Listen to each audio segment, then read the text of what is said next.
Yay! Not interested.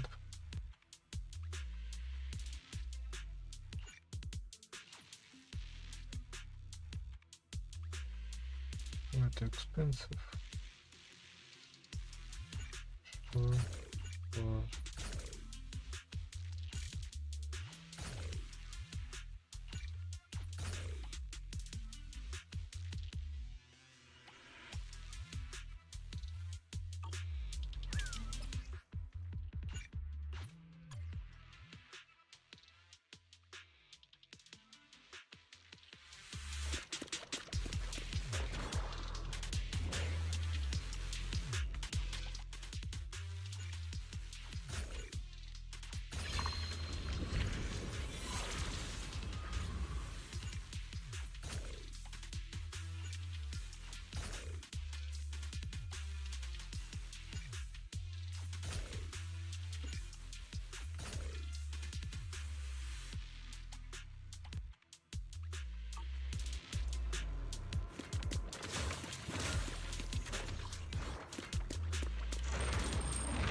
Grabbed by a kid who doesn't even reach my waist?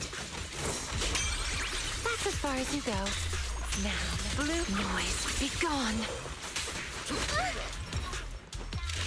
I'll match your rhythm, Lucia.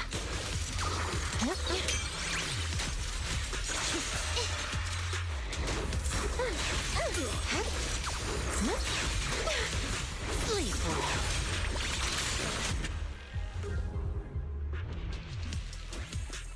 Even in Hollow Zero, justice will be served.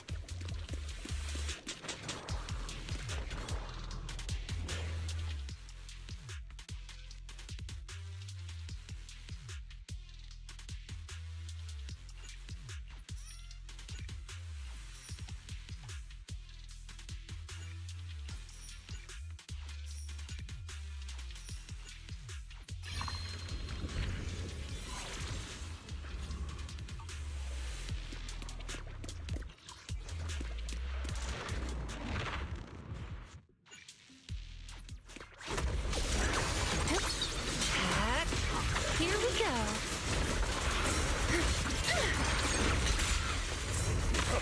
Take this. Leave this part to me. Yeah. Are you ready for this?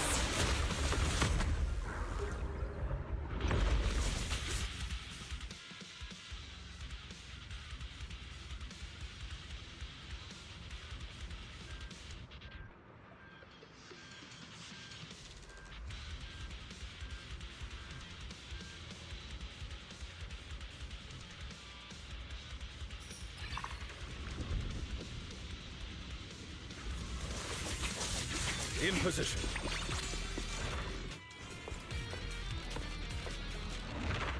Point out.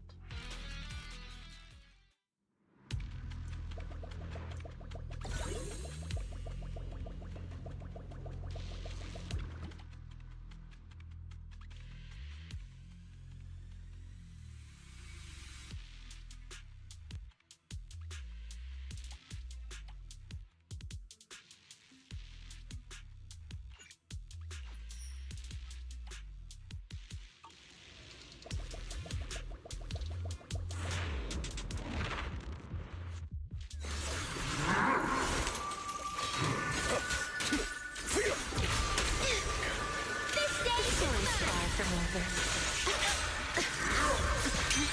Why struggle? Into the frozen abyss. You asked for it. Rest in peace. Don't worry, one swing will do.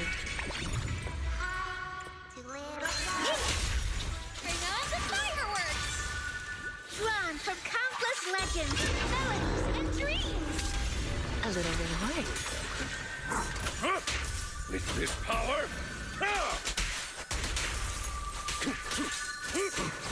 Operation Lightning Strike!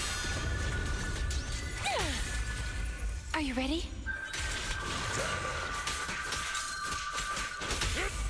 Let's cool things down. Echoes. The next page is the ending! Okay. So the question is, will I get anything here?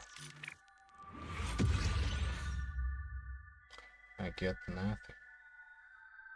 Looks like the limit on blue thing is weekly.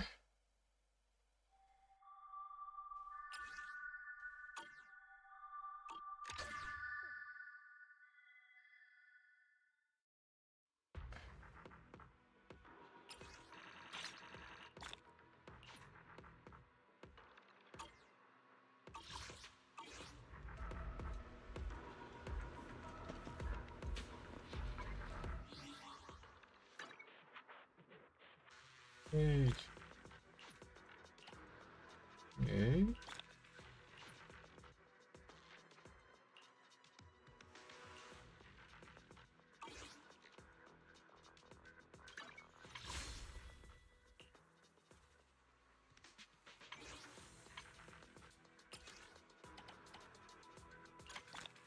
Let's go like this.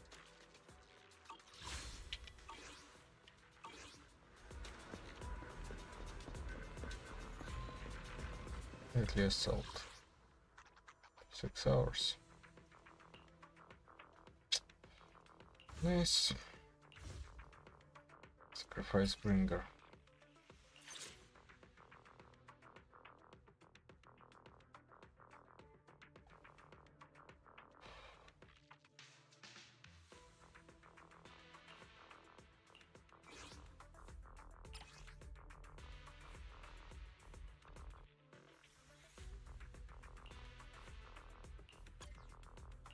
Ooh, we really I would never turn down Lord Phaethon.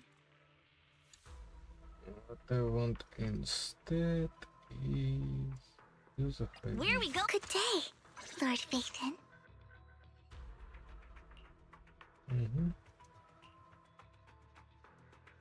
This is the path I follow. My blade is ready.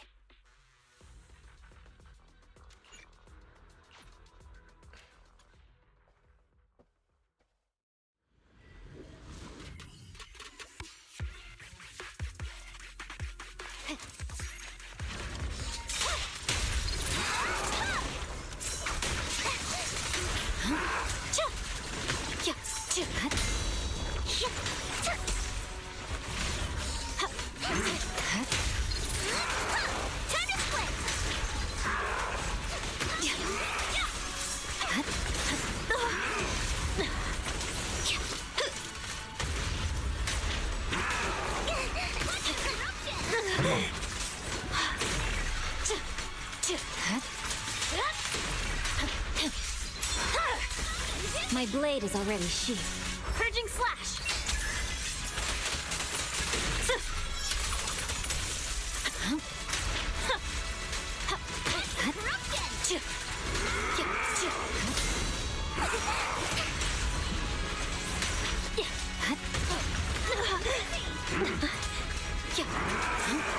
You're done.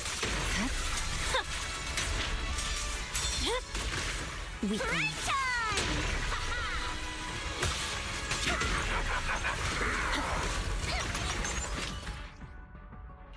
How come I take so much damage?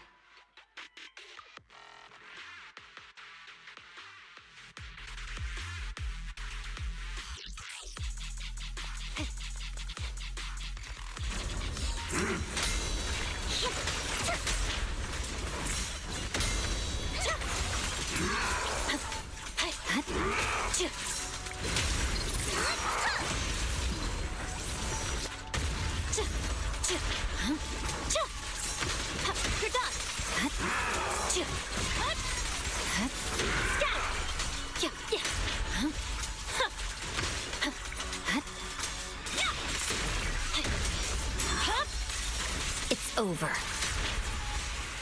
Scatter!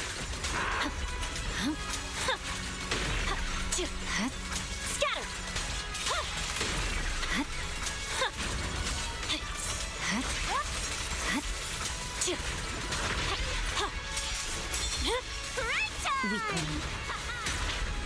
Guilty. Get busy. Scatter!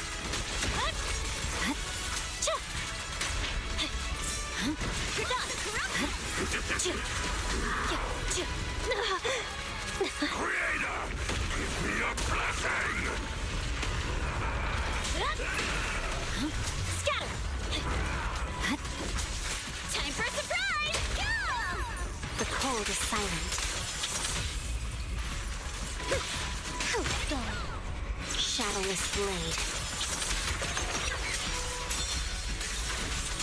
Who dares get between me and Lord Phaethon? Victory, the only option.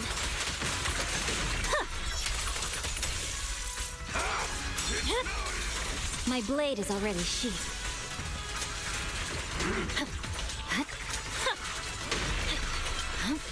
Scatter! Press forward. Careful, don't get Weakling. scared. You better not get my trust dirty.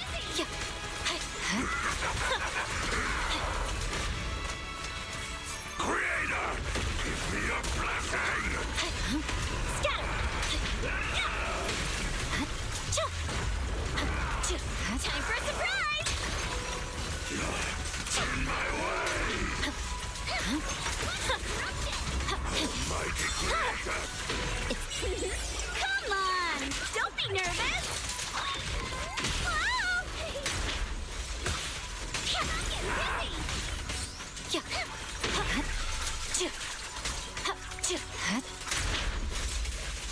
What's the creator? The cold is silent. Shadowless blade.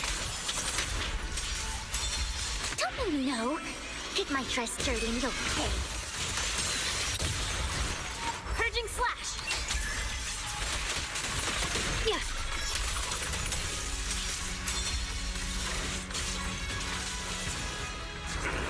That's all you got! No room for mercy. It's over.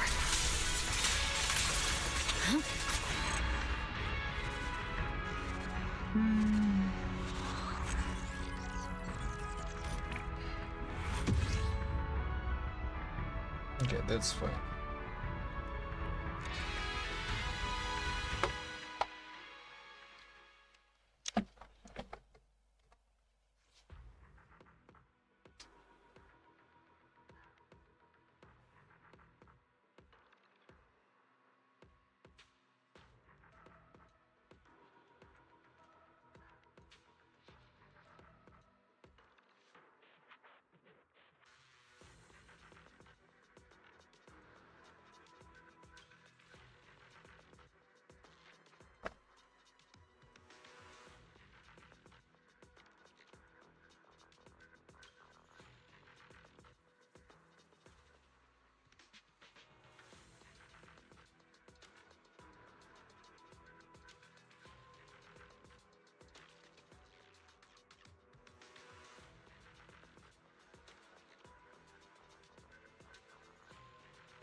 Wait, what is stun?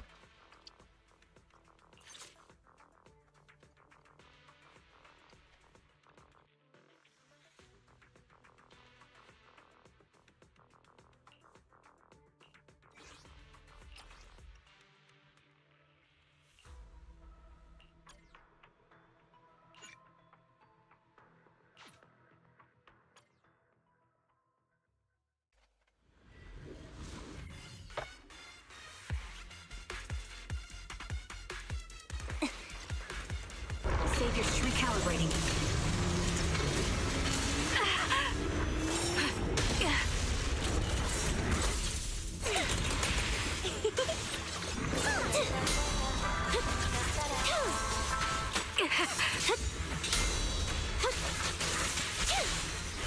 Take the shot.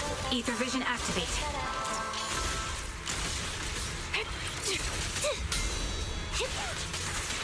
You're in my sights.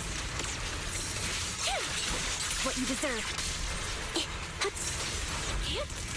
Nice try.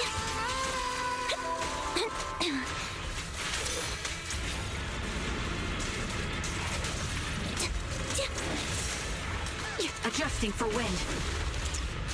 A sound strategy. Now you pay. Off balance. I'll pierce right through. It's time.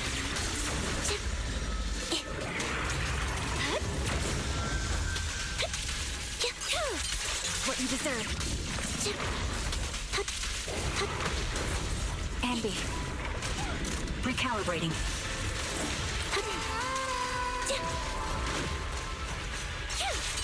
Now you pay.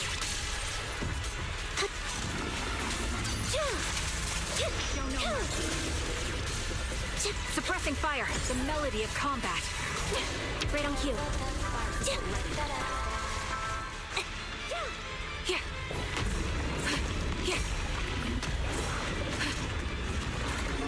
Adjusting for wind. I'll pierce right through.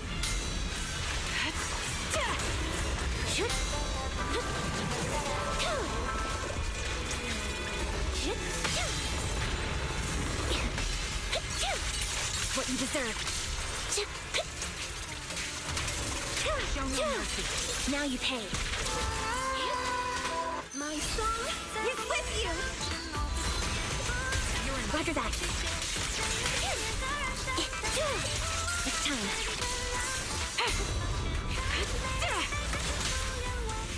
Engaging. Wipe them out. Roger that.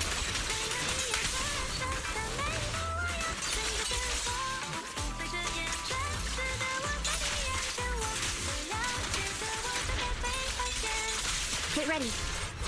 He won't back down. You're in my What you deserve. Now you pay. Recalibrating.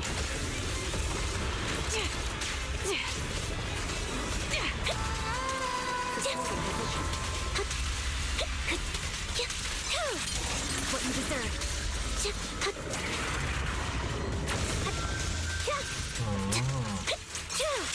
It's time. Okay, I'm doing something wrong.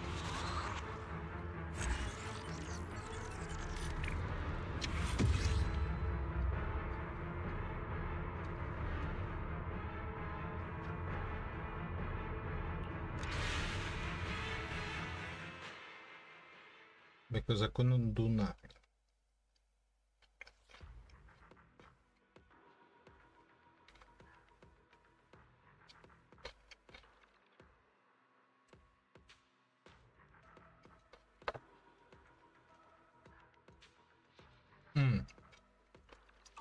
I think I know why. I'm here. Need a hand?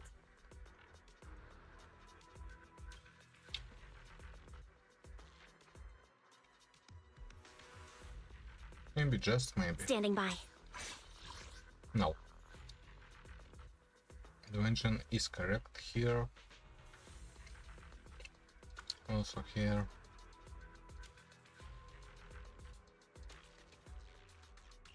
Also here. Asset confirmed. Preparing to move out.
Say no more.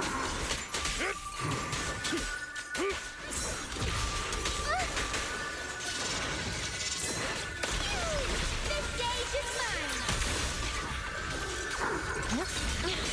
Don't worry. One thing will do. Bring on the fire! You asked for it. Rest in peace. Answers.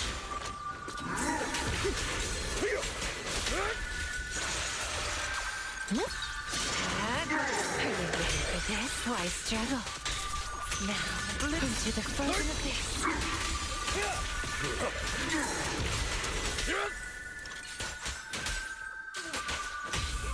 Let me help you chill out. Like a shadow! The time is now! As for shadows, the next page is the ending! Let's break the ice. Noise, be gone. Here we go.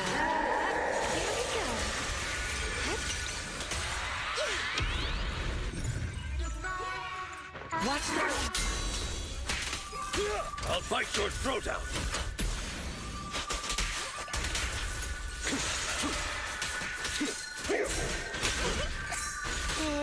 You faithful companions! Heed my call! Wanna play a game?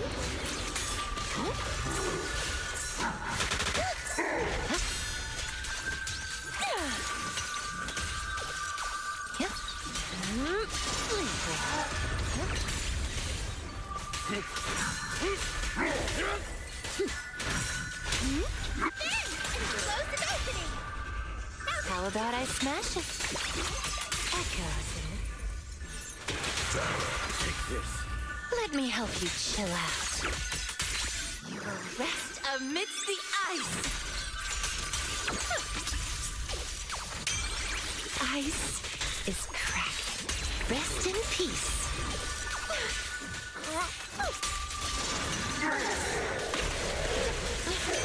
That's as far as you go. Into the frozen abyss.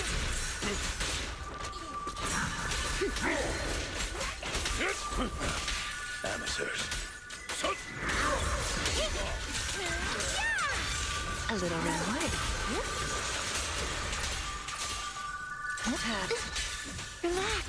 My aim is true.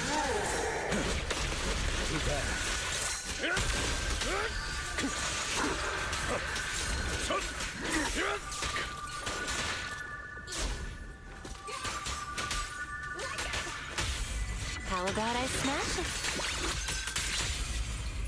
Oh, Mr. Let me help you chill out. The story ends here. Now, little cuties, crush them! Yeah. Are you ready for this?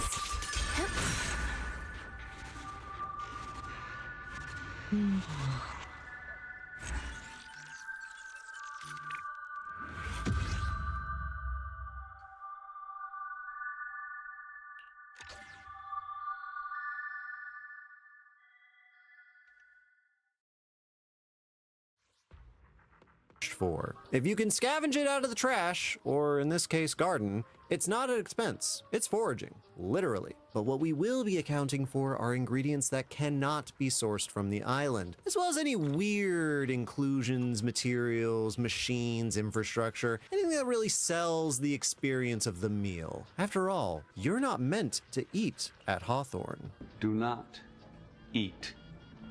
Taste. Savor.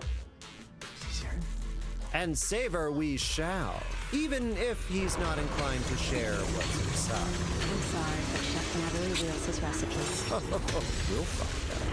So, hand slow it, trick a quick bit of snack a sniff. Charge a buck for a bunch of privileged fucks. Mix a meal with a peel that blows my mind so sweet like a cherry cola? Or does his frothy blend of friends and a sultry trend blend an end to what was ruined before it began? Leaving patrons in a melty, green mess, begging again that they need to, they want to.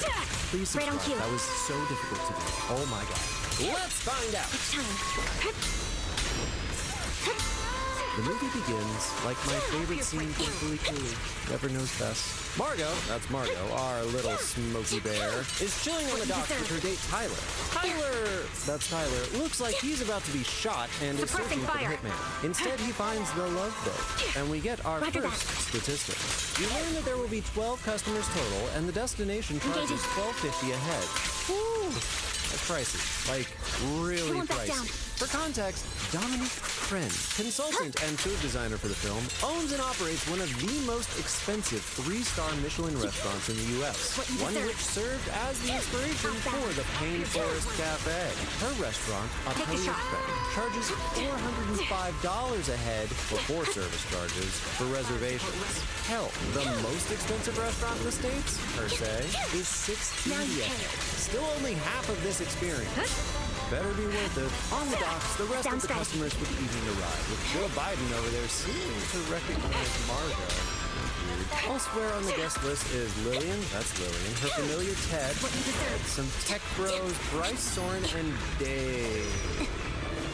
Hello, boys. Boarding the vessel, we meet another guest, the fading star George and his assistant Felicity, as well as our welcome dish, a raw local oyster in a Minute foam emulsion and lemon caviar. Me, Tyler, don't have to say that. That's fucking weird. I've discovered a technique. We'll discover shortly that oysters, mussels, and scallops are aplenty on shore, and lemon caviar is just lemon juice and gelatin. Nothing outrageous or exotic there, but no charge yet. Everyone enjoys their bigger oysters. One shot, one kill. Eventually docking at Hawthorne Island, home of Hawthorne Cove, which belies the restaurant of Hawthorne. You know, for all that pirates are clever, Cole, we are an unimaginative lot when it comes to naming. On arrival, the guests check in with Elsa, that's Elsa, where it's revealed that Island Plus One was not originally Margot. What's your name? I'm Martha. Bit of a faux pas in front of the date, hi. Elsa takes most of the guests on a short Suppressing fire. 12 acres of forest and pasture, plenty of sea life to enjoy. Hawthorne Island is portrayed by a few real locations off the coast of Georgia, although its in-universe location is never confirmed. I've scrubbed the script several times, and it never specified a location. So for resource purposes, we're using the islands off the coast of Georgia as our basis. Further inland, we glimpse the vast garden, home to a boatload of fresh fruits, veggies, roots, herbs, you name it, as well as evidence of more carnivorous options. Dairy cows, lambs, goats. Seems like this island is the pantry to the restaurant. This will have serious financial implications for our bill. Good thing we're pros, yes? Elsa reveals that the entire staff lives on the island in a collective barracks Wow. That's a toilet at the end of the beds, huh? Anyone want to weigh in on that? No? No, we'll just gloss over that. Just like we're gonna gloss over Chef's Cottage, a forbidden zone of rustic charm nested amongst the pines. Bless this Blair Witch hovel. Hey, are those goats working tonight? No? Alright, cool. Just making sure if they're staff or supper. You never know. Finally arriving inside the restaurant, we're greeted by an almost religious separation of service and served. The kitchen is raised above the dining area with the entire culinary process within view. Dishes are pieced together on a solid block of marble, an altar of preparation and dressing. Below below, the dining area sweeps out towards a massive wall of windows, the view transitioning into the horizon and the water. The ocean laps food upon the shore, brought into the kitchen, where it then flows back into the sea. Staff can be seen preparing the meal ahead, and Tyler is already getting nosy. The staff appreciate his curiosity, but I think it's best if he just sit the fuck down. Please do not photograph our dishes. Yeah, that won't come back to bite him. Also take note of the sommelier offering more Lambrusco to the elderly woman in the back. This evening, I'm charging for all the wine served at Hawthorne because I didn't see a vineyard. The sommelier is full of wine lore, and it's pretty common for restaurants to import their wine. Also, sorry for my pronunciation of things. For those who don't know, Lambrusco is an Italian red wine that is often slightly sparkling, which is to say, bubbly. I don't immediately recognize the label, as his hand is blocking most of it, but I did pair it up with this bottle of Cella Lambrusco that retails for a whopping $10.95. Hey, sometimes all we want are chicken nuggets and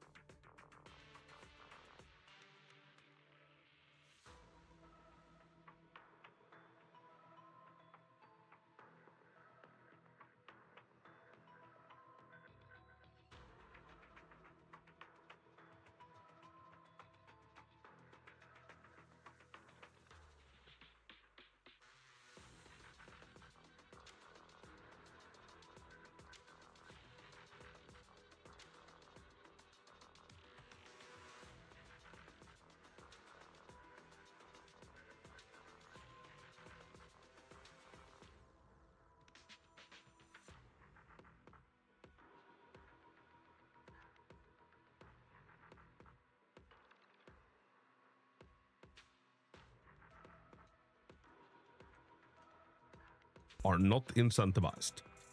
So, the boss is... Hey Proxy, I'm Rook. Welcome to the DA Crash Course. We'll go over what Sobek and the Thrall do and how we would approach the fight for an S rank. Important to keep in mind, Sobek is the big guy, Thrall is the little guy. When Sobek and the Thrall swap, the Thrall gains one stack of a buff and a debuff, and each stack increases all attribute anomaly resistance by 15%, as well as a stun damage multiplier of 10%. Totaling up to a 45% anomaly resistance and a 30% stun damage multiplier. When the Thrall is stunned, crit damage taken increases by 50%. When the agent inflicts weaken on Sobek, they gain 1,500 points. When the agent eliminates him, 2,000 points will be rewarded. There's your 5,000 performance score. To inflict the weakened state, you have to keep an eye out for these two phases and defensive assist at the final hit.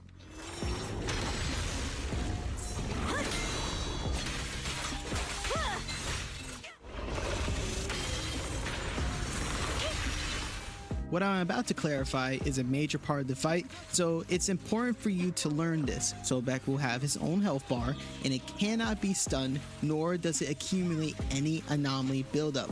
Only raw damage will defeat it.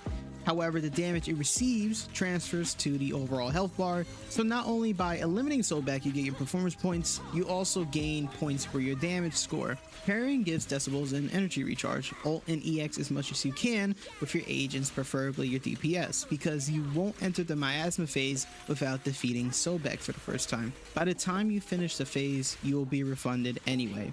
When it comes to team building, I'll start with the Anomaly team since there is a way to use Anomaly agents against this boss. It's just complicated. With my testing using a hyper carry Miyabi, I was able to get this score. She has no mind escapes, she only has her signature weapon, and both Astra and Nicole are running their free to play builds. I'll post a run in the video in a later date, but for now, I say that if you don't have a raw damaging anomaly agent in your account, it's just not meant to be. The big problem right now, as of 2.4, is that there is only one that can do so at low cost, and the others are stonewalled by Sobek's immunity to any anomaly effects, including Alice's polarity disorders. I strongly recommend avoiding using any anomaly teams, but Miyabi is good enough to clear as a hyper carry if you have no other options. This also includes like build and so forth, but again, I'll just show that in a different video. Now for the stun teams, you can run both a solo stun and double stun setup against this boss, depending on your desired playstyle. Dylan is the premium answer, but I have tested various teams without her. The best free-to-play option for my testing is M6 Pulcra or Lycone. Using electric stunners like Chinyi not only has less damage, but stun phases take longer to occur, so if you can help it, don't use any electric stunners. However, I will say that this boss is very reliant on the DA buffs. Your Rupture Agent will score higher because of the HP ult bonus, or your attack agent will score better if there's like an attack or aftershock buff. And if you're still having trouble, just let me know in the comments what you're struggling with so I can try helping out. Liking the video and leaving a comment also helps me out, so I appreciate that. I'll make a tier list video on Aegis I find very useful against this boss, so stick around and subscribe so you don't miss it. Again, I post runs, so you can see some of my examples, including totally unbiased Ellen edits, by the way. Good luck, Proxy, and remember, Rookzone gotcha.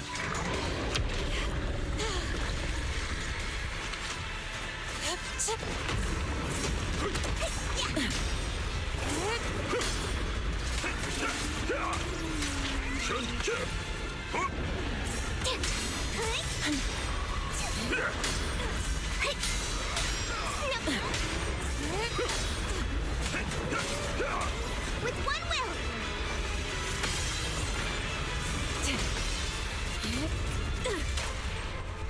Surrender. Spirit and form. It's all. Your life ends here.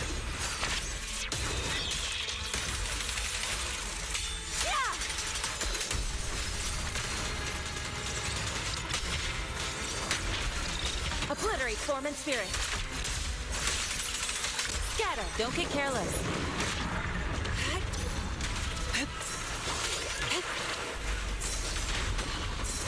Breaking through! Exclusive recipe made just for you! Yeah! Allow me. Hooray! Finish this!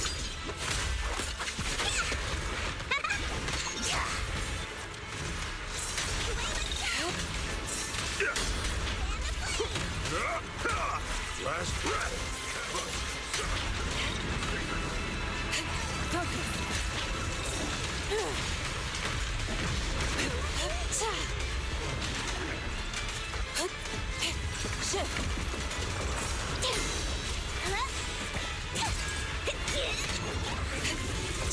Concentrate. Look at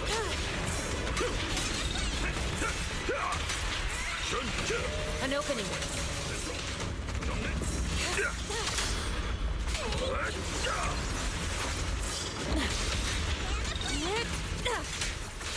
The weak spot is here.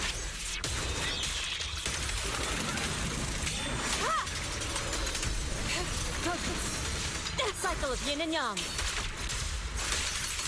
As decreed.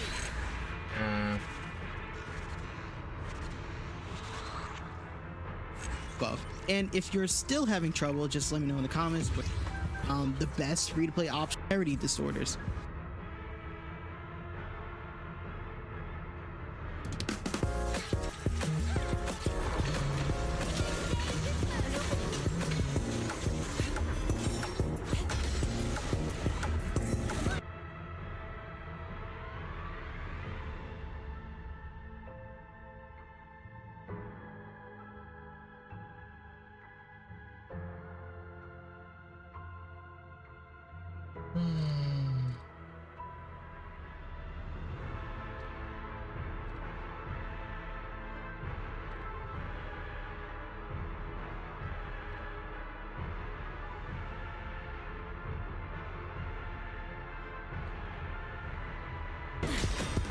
Cycle of yin and yang. As decreed. Obliterate form and spirit. Close attention to what I'm saying. Your life is here.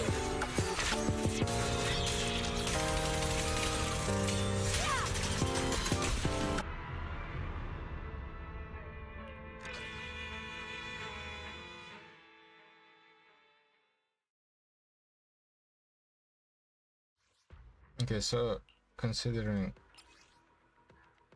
I don't really need Lucia here.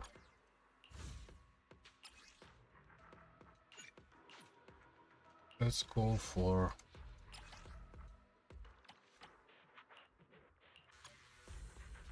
Today's reading is Hey dear, what kind of fun job have you got me into this time?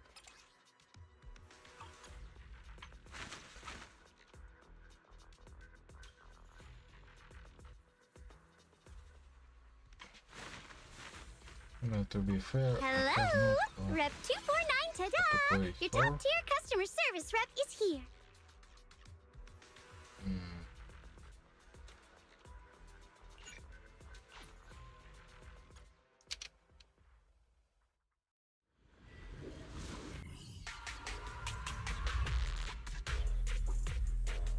Leave it to me.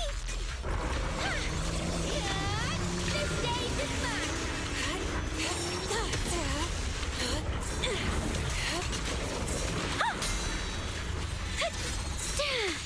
Forward! Turn around!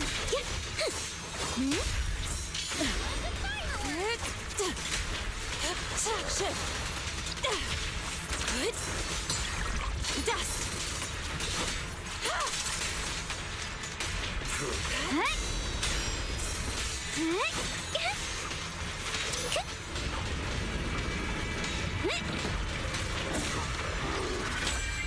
The weak spot is here.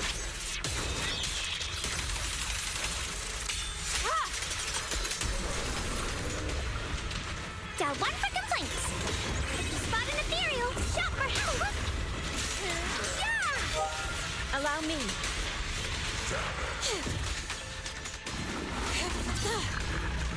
Concentrate. Hey! Yeah! Yeah! Hello? This is the end for you!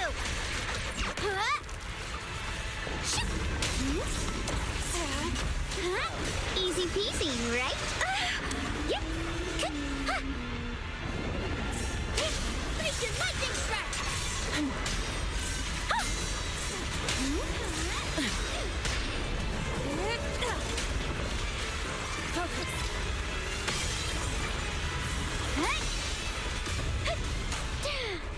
Strength and finesse. The time. Thanatos Storm! Those are Reality and illusion. Cycle of yin and yang. Scatter. Your life ends here.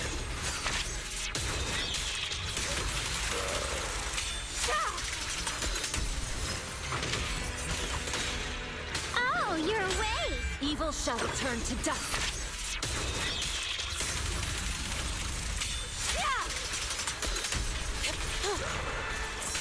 She and mind as one.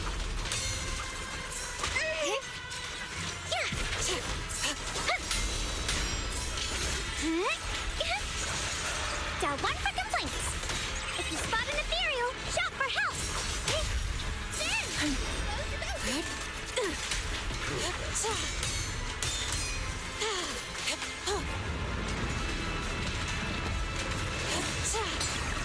Channel.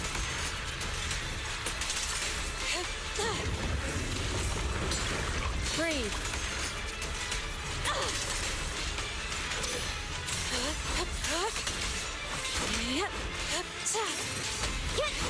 Forward! Turn around! Smash them! Strength and finesse. The name of the night, emissary! This stage is mine. Reality and illusion. Today's the complaint? Too late for that! I'll back you up! The weak spot is here.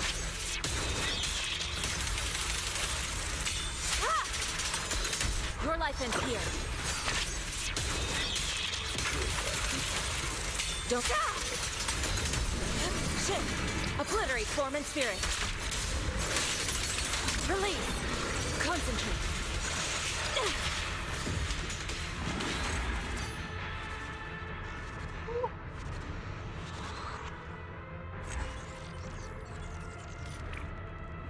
I messed up a lot here.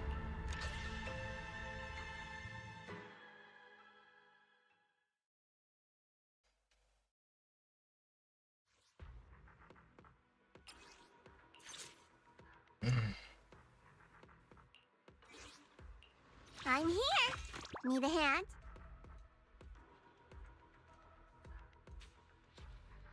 Not yet. Not. No matter what. Do you want me to fight? Or cook? And I'm at your disposal. Thank you for the recognition. probably. Not sure what does this do.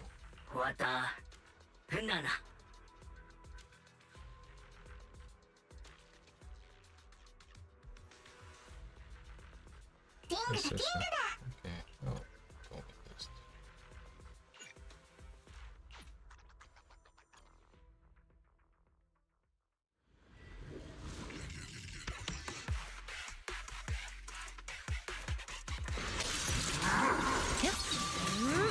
Are you ready for this?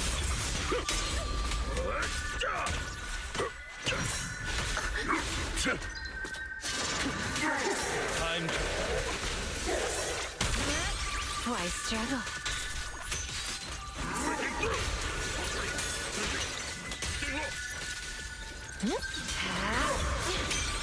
You asked for it. Noise, be gone.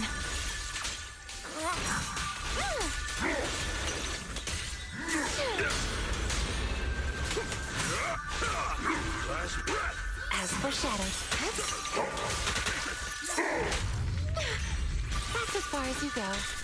A new rest in peace.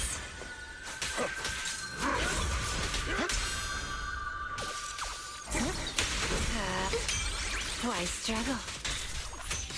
Into the frozen abyss.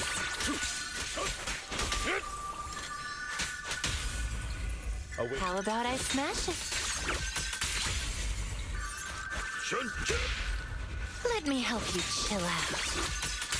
Now, little cuties, crush them! The story ends here. I knew it, noise. Be gone.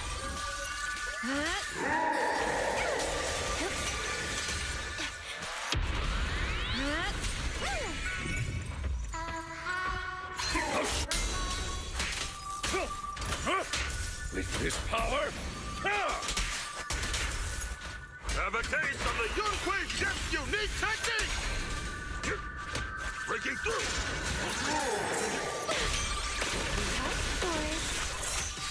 Rest in peace. A sweet dream begins. That's as far as you go. Last breath! A little reward. Yep. Why struggle? Into the frozen abyss.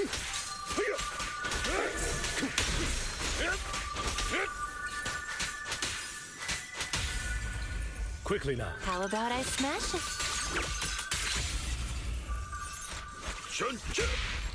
Let me help you chill out.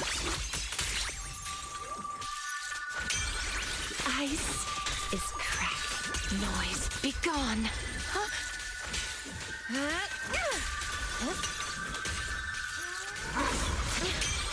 You asked for it. Rest in peace. That's as far as you go. Into the frozen abyss.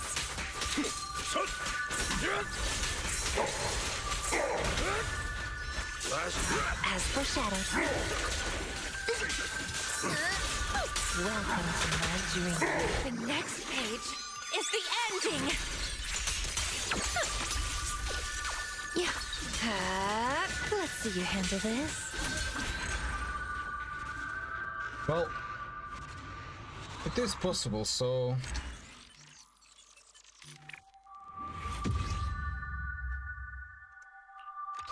can I just not restart one button?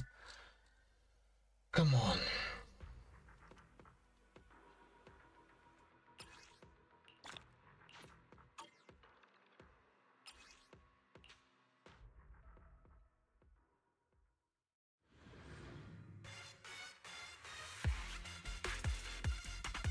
and cheap wine. And who can argue? Certainly not Chef Slowick, Chief High Executive Foodator, or Chef for short, who has just Into the emerged frozen into abyss. the kitchen.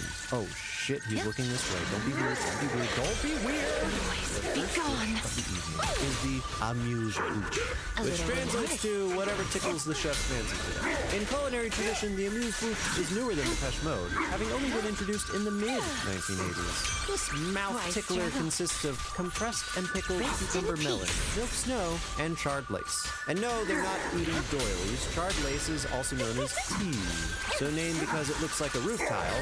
With clear As far as you go. tile. It's a mix of flour, water, frozen oil, abyss. and sometimes food coloring. Here, it resembles one of those chips you challenge your younger cousin to eat that burns a hole in his Let me esophagus. help you, Matthew. Analyzing this dish further, our resident food critic Lillian, remember Lillian, How about I smash it? Right at the end, a little kid. comments that the Amidst milk the snow ice. has a hint of goat to it, reinforcing the connection between the food of the evening and the ingredients The on the story island. ends Tyler, here. I swear to God, Be if you take gone. another So photo of your that food, was you're just a becoming After everyone wets their palates on burnt biscuits and sour sorbet, we are formally introduced to Chef's hands, mouth, and current mood. Chef, how you feeling? Last breath. I'll bite your throat out. Okay. I like this. This seems chill. I like a down-to-earth, chill dining experience. Your Ah! technique. Fuck! Chef, that's Chef, introduces us to the concept of restaurants, eating, fine dining, and digestion. Here we Hell, go. he goes so far as to introduce us to food. Over the next few hours, you will ingest fat, salt, sugar, You asked for it. protein. After giving us the Rest in ingredients to the peace. Powerpuff Girls, Chef gives us one more direction. Don't eat, taste. Let me help you savor. chill out. Oh, finally, jigsaw levels of pretension. I missed this. How look about I around. smash it? Here we are. The next On this island. page is the ending. Accept all of it. Let's break And- the ice Forgive. into the That frozen line abyss. makes me want to cover The Reconciler, a Christian remake of Saw. Did you know there's a Christian remake of Saw? Now you know. Did we cover the Christian remake of Saw? The first dish of the evening is predictably light on what most people would call food. Why, Chef sir? calls it the island. And true to form, Noise, it's be gone. mostly rocks and driftwood with a single fresh scallop perched on top. Yum? Is that yum? Tyler, is it yum? Sorry. As far as expensive far as you meals go. go, this is about as Rest in cheap as it gets. Or is it? Does the inclusion of rocks and sticks from the shore of the island mean that the island itself is the sourced ingredient in this meal? That's Into ridiculous. the frozen How now. dare you. Cuties. The wine, however, is another story. Chasson Monttrachet, Yeah. Premier Cru from Caroline Moret, Why, 2014. How bougie is it? Noise, be gone. Exclusive recipe made just for you. Yeah. It's magical. Perfect. Oh, bougie enough to know that it's at risk of being beheaded. I'll eliminate I don't any know what obstacles. a single row of vines means Let in me help regards you. to wine. I consider Kool-Aid Jammers a fine vintage, but this stuff goes for about $79.99 a pop. I estimate there's at least 3 bottles of wine prepared for our guests, so I'm charging for 3 bottles per wine mentioned. The rest of the room is doing their best to consume their food from inside their own assholes. Flavors are there. It's very clean. It's very, thalassic. Thalassic? We're eating the ocean. We're eating the ocean. Uh-huh. And Mr. Hollywood, how's your ocean? And I close my eyes and I fake an orgasm, and then off to South Africa, and then I talk about how racism is not so cool, and bingo bongo, Emmy time. You know what? Forget I asked. I'll leave y'all to it. I've never personally worked in a restaurant, but I can only imagine the weird shit you overhear customers talk about. At least Grandma's staying toasty. Hey, toasty grandmas. Meanwhile, the older couple are holding down like mom and dad, desperately waiting for one of their kids to go to college so they can finally divorce. I saw Perry at De Laurentiis the other day. That's as far as you go. Into the frozen abyss. After what feels like an eternity of chewing on rocks and seaweed, the second course is served with another anecdote and another... Noise, be gone. What's up next, chef? bread. You asked for it. Uh-huh. Chef describes how bread and wine was the meal of the common man, a unifier among the poorest of our species. As such, it's tradition for restaurants to serve bread to their patrons to pay homage to the commonality that connects us. I didn't know that. I don't know if that's true. However, You, my dear guests, are not the common man. And so tonight, Noise. Be gone. you get no bread. and true enough, Chef serves up everything that would be great with bread. Oil, other oil, green oil, pink sauce, white sauce, black sauce. While the film never states explicitly what these sauces are, I believe left to right, they are olive oil with herbs, an emulsion, an herb emulsion, what might be a remoulade, a bechamel, and finally, it could be a black garlic aioli. I don't see an olive orchard on the island or an olive press, so we can charge for some imported oils to the island. Our guests are flummoxed, if quite entertained. Well, maybe not everybody's entertained. This emulsion does look slightly split. Some people just can't enjoy things. Maybe she needs more. By the way, did you in the script they plan to waterboard Lillian with emulsion? Apparently it was too on the nose. Do you like script secrets? Let me know if you like script secrets. I'm thinking about doing a series about the differences between scripts and the movies that come out, but yeah, you're into it. Tyler seems really into it though, sensing there's a story to tonight's courses. The way he weaves in historical allegories, I mean, the game is trying to guess what the overarching theme of the entire meal is going to be. You won't know till the end. You like this? Let me help Right. Seems our tech bros are also left a bit hungry. Maybe there's a couple of scraps in the back, or... Noise. Be gone. The next No. page is the ending. Oh. Did you say that? I said no, yes. Okay, so we're strict on the no bread thing. All right. It's a bit expensive for a light meal, though, you know? You'll eat less than you desire and more than you deserve. Okay, see, I'm imagining that coming out of a micro cassette recorder, which is also making me imagine John Kramer as a fry cook. And now I'm picturing Hoffman as a busboy, and my day is this is a good day. Tyler gets handsy with the sauces and drops a wine glass, but Chef's not mad. Well, maybe a little mad. Haven't touched your food. Twice, Jack. There is no food. Welcome Easy. into the frozen abyss. The menu only makes sense if you eat. But you told us not to eat. I'll eliminate any That is not what I meant, madam. You know it. Way to go, Margot. Now Chef has to go mind meld with Grandma. I've never been to a restaurant fancier than a Chili's. I assume all high-end restaurant chefs mind meld with grandmas. That's how recipes get passed down, right? I should call my grandma. By the time the third course comes out, things are starting to get weird. Are those phone cords? Are they going to be eating off of the phone cords? I don't know if you can eat off a phone cord. I remember those things from back in the day, and they got really nasty real quick. Must be a limited thing. Thank God it's all just hypothetical anyway. God, Chef slaps our attention back to the pulpit and introduces us to the third course, memory. Chef explains the next course is inspired by a memory of his childhood. Tuesday was taco night.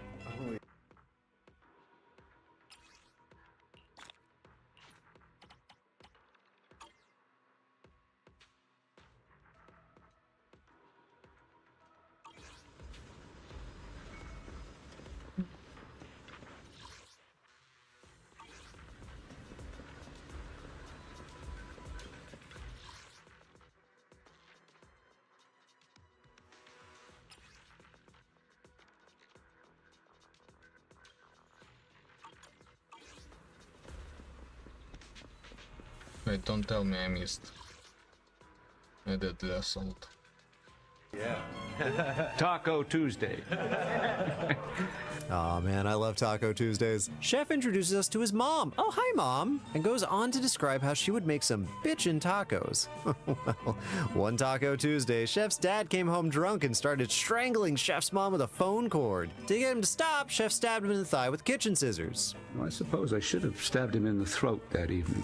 It was, as you can imagine, it's a very memorable taco night.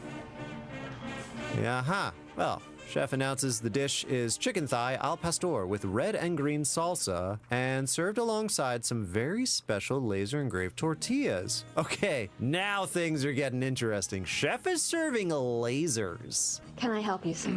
Yeah, what? The hell are these? I just told you they're lasers. These are tortillas. Tortillas deliciosas. Yeah, so what are these?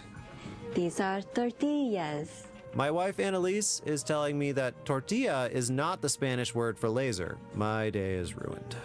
Well, laser etched onto the tortillas are some rather expensive, sensitive secrets. Let's see, we've got shuttered restaurants, evidence of infidelity, photos of Tyler taking photos, a god-awful movie, and bank fraud. All right, let's break it down. The chicken is island-born, no charge. The scissors, however, are not island-born and must be accounted for. 1 per thigh, that's 11 total.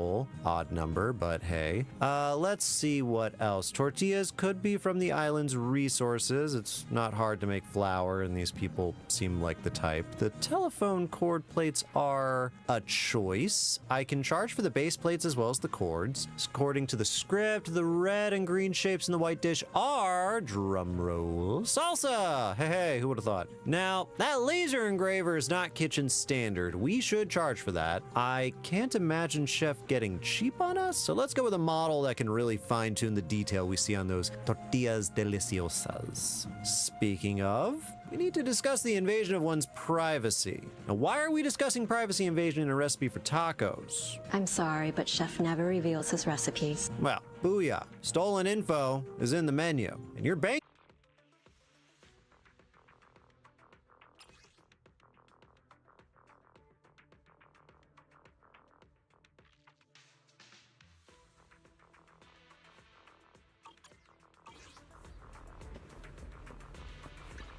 I'm here. Need a hand? Okay, let's see my friends, I guess.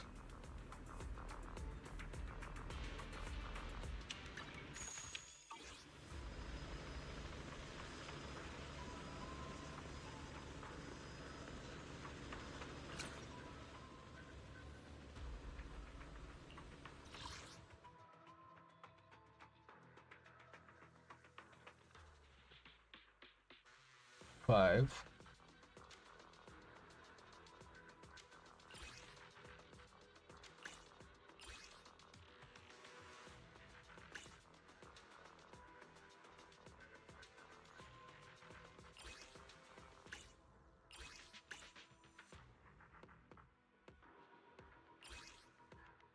Okay, so he did this and got 5 also. The same amount as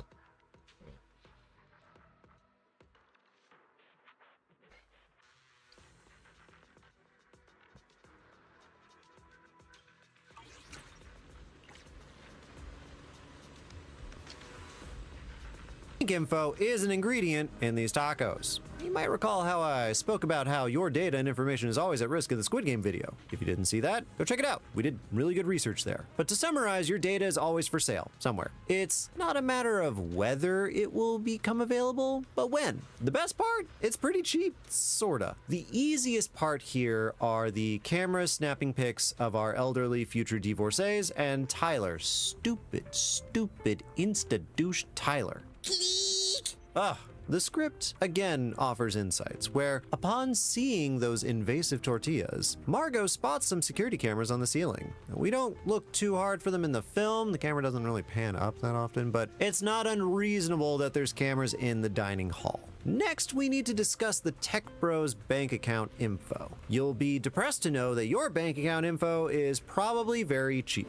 Back in 2018, bank accounts with balances around $3,000 were being sold for $300, while accounts with up to $15,000 were sold for up to $1,000. Now, we're not looking for access per se, just account history, scanned checks, balances, times and dates of money moving around to prove that the Tech Bros are embezzling money from their boss, one Doug Varick. Keep his name on your lips, ha ha ha, you'll need it later. Account details for the 3 Execubros could cost around $2,000 each, considering the high profile nature of the targets. And finally, the meal is rounded out with deliciosas. Margot's tacos didn't sit well on her tummy, and she excuses herself to the bathroom to powder her nose. Bereft of nose clams, she settles for a jazz cigarette while a pair of angel wings are carried across the lawn. Damn, that shit works fast. Chef walks in to check on her and figure out why the child abuse tacos didn't sit well. It's also a little miffed that she's killing the vibes, yo. Acting real shady, Margot. If that is your real name. Margot insists she is who she says she is and promises Chef she'll make room in her web of lies for some tacos. Please get the fuck out of my way. Or that, the staff begin preparing the fourth course, affectionately called the mess. The meal begins with a tarp and a tail. This time, Margot sees the clap coming. And Chef regales us with the... Excuse me, but what the hell is going on? Would you just let me finish, please? Is that okay? Wow, rude. Okay. Chef introduces us to Jeremy. That's Jeremy, the creator of the next dish, the mess. Jeremy always wanted to work for Chef, but now that he's under the pressure of the job, Jerry Bear's cracking. The pressure of giving yourself to people who don't deserve you. The pressure of pursuing perfection at any and every cost. The pressure, the stress is turning his life into a mess. Thankfully, there's a really great home-cooked meal that'll really hit the spot. Ladies and gentlemen, your fourth course. Sous Chef Jeremy's The Mess.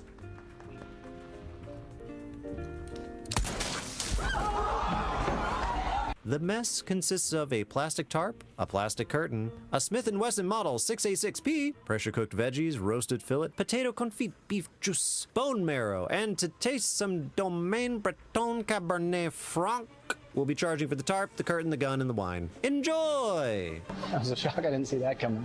And before you try to debate me as to whether Jerry Bear's little je ne sais quoi is part of the meal of the evening, both Chef and Lillian confirm. This is just theater. It's stagecraft. This is what this is what he does. It's part of the menu. It's part of the menu. Now, patrons are understandably a little shooketh.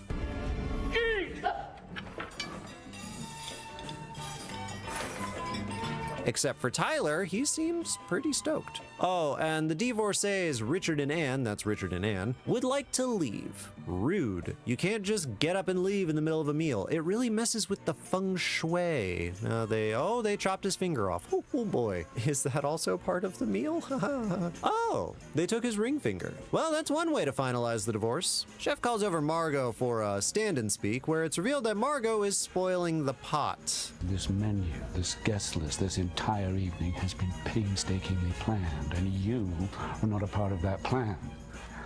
And it's spoiling everything. In order to proceed, I have to know where to seat you. With us or with them. Margot really hopes this is a way out of Bubba's kitchen, but no, escape is not on the menu. We're all gonna die tonight. Chef gives Margot 15 minutes to decide what's what and shows his staff his appreciation. I love you all. We love you too, Chef! Margot slaps Tyler, which, justified. And we move on to the palate cleanser, starting with an attempted B&E, that's a breaking and exiting, followed by a little Q&A with Chef, peel back the curtain, so to speak. The tea served is wild bergamot and red clover, but I'm more curious about the snacks. Hey, Chef, is it illegal to serve crane? Yes, it is. Okay. Then it must be super illegal to serve crane with angel. Yeah, that little piece of heavenly tail is Doug Varick, angel investor. Ha! Man so rich he's buying everyone else's way into heaven, if heaven is a watery grave off the shores of Georgia. Ooh. Bye, Doug. Doug used to be the owner of Hawthorne, technically, until Chef took ownership of Doug, thereby regaining ownership of Hawthorne. But since we're only calculating ingredients in Chef's meals for this special night, Doug's purchases don't count. Sorry, Doug. Say hi to the cod. It wasn't cod, you donkey. It was halibut. Okay, charge for some angel wings, some spotlights, and a used boom crane. It's not the best way to serve your dip, but who am I to judge the tastes of the rich and famous? That silence means I'm free. Back on course, Margot's in Chef's office, and her cover is blown. You thought I couldn't tell? Oh, I know a fellow service industry worker when I see one. Margot is an escort, paid for her companionship, and any other services she sees fit to provide with that service. Tonight, Tyler is her customer. On previous nights, Old Man Withers over there was a customer. And in a bleakly honest moment, Chef and Margot connect. Do you enjoy providing your services? Yes. All right. I used to. do you enjoy providing yours?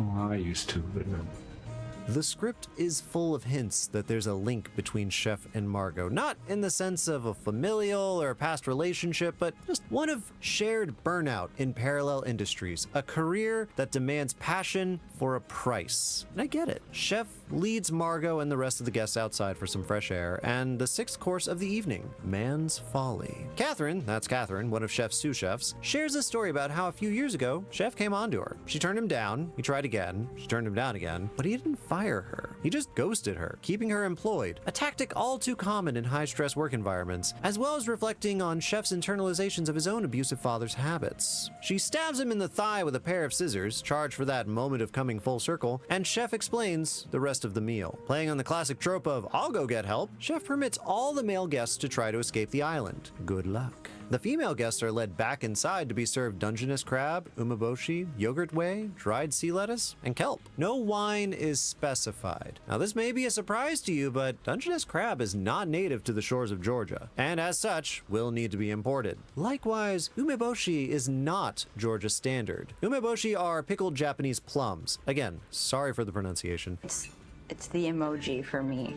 Umeboshi.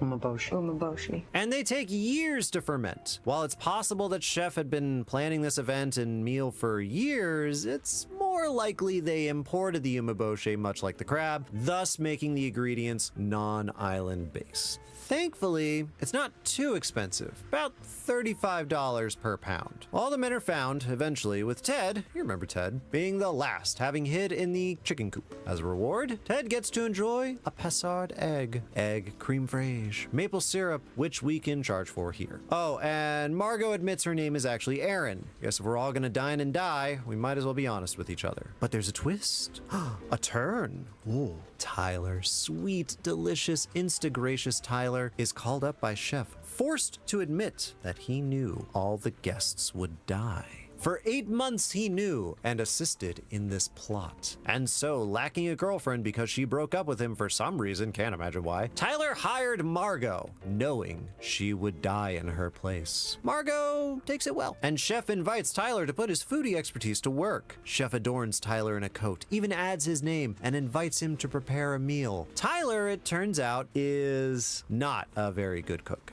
Wow. It's actually quite bad. Lamb, shallots, leeks, butter, Tyler's very own special ingredient he brought from home, an utter lack of cohesion. I'm not sure how to charge for that ingredient, to be honest. Having sufficiently wasted food and everyone's time, Chef gives Tyler some salient advice. Whatever it was, Tyler takes it to heart, and Margot, well... Now you're free to... Free to work for Chef? Haha! Not the way that Tyler did, though. Margot is tasked with retrieving a barrel from the smokehouse that was supposed to be in the kitchen. Not much to be seen. Having found said mystery barrel, and Margot being the enterprising new employee, she deigns to do a little Scooby-Doo investigation of Chef's cabin. Not much to be seen here, to be honest. There's an exact replica of the kitchen, Chef's bed is where the guests would eat, and Elsa, you remember Elsa, is here to snitch. Trespasser! The two duke it out, Margot eventually besting Elsa with the Paco jet. Margot grabs Elsa's keys and unlocks Chef's secret office, stumbling on some greasy fry cook lore and, aha, a radio. Specifically, a Galaxy DX 2547G CB radio base station. Why are we adding a Galaxy DX 2547 CB radio base station to the menu? Well, you'll see. Oh, you'll see.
Margot radios out. The staff deliver a surprise birthday cake to the Tech Bro table. You told him it was my birthday?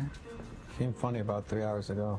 And Margot returns with the barrel. You remember barrel. Yeah. As the restaurant drifts towards the final course, Margot's Hail Mary comes through. A Coast Guard ship slides into view. Chef looks pissed. Our customers look relieved, but Chef is ever in control. Mustering the power and psyche of a captain in complete command of his vessel, he springs his staff into action, cleaning the scene, hiding blood, and creating the illusion of a very normal upscale dining experience. The Coast Guard rolls in. His name is Dale. Dale asks if there's been a violent disturbance on the island. When no one answers, he seems mostly satisfied. Why half the customers are bloodied, bruised, and haggard must not be that much of a concern. He cares only for matters of the sea and celebrity. Coast Guard Dale spots our resident movie star across the room. Lead actor in the best movie of the decade, paging Dr. Sunshine. Would you like his autograph? Ooh, time to test the syndrome for Stockholds. Mr. Hollywood signs the autograph, but it was a ploy, a cry for help. Dale whips out his gun, demanding everyone remain calm before slowly pointing the gun at Margot. What's this? Dale, why? He's no Coast Guard. Stolen valor! He's a kitchen hand all along! Chef prepared for everything, including a side dish of faux Coast Guard escape stew. Charge for Dale's uniform, gun lighter, his entire boat. We can skip the pen because we charged for it earlier. Include the stationery, and finally toss in that CB radio that was all bait for this ruse. Clever Chef, clever. Hopes have never sunk lower. Chef chastises Margot, who is actually Aaron, for betraying his trust and putting her faith in Dale the Coast Guardian, who is actually Dale the line cook, instead of Chef, who is still Chef. Or is he? Margot snaps. There's only one route left to pursue. Margot used negging. It's super effective. You're a chef. Your single purpose on this earth is to serve people food that they might actually like, and you have failed. You failed, and you've bored me. And the worst part is, I'm still fucking hungry.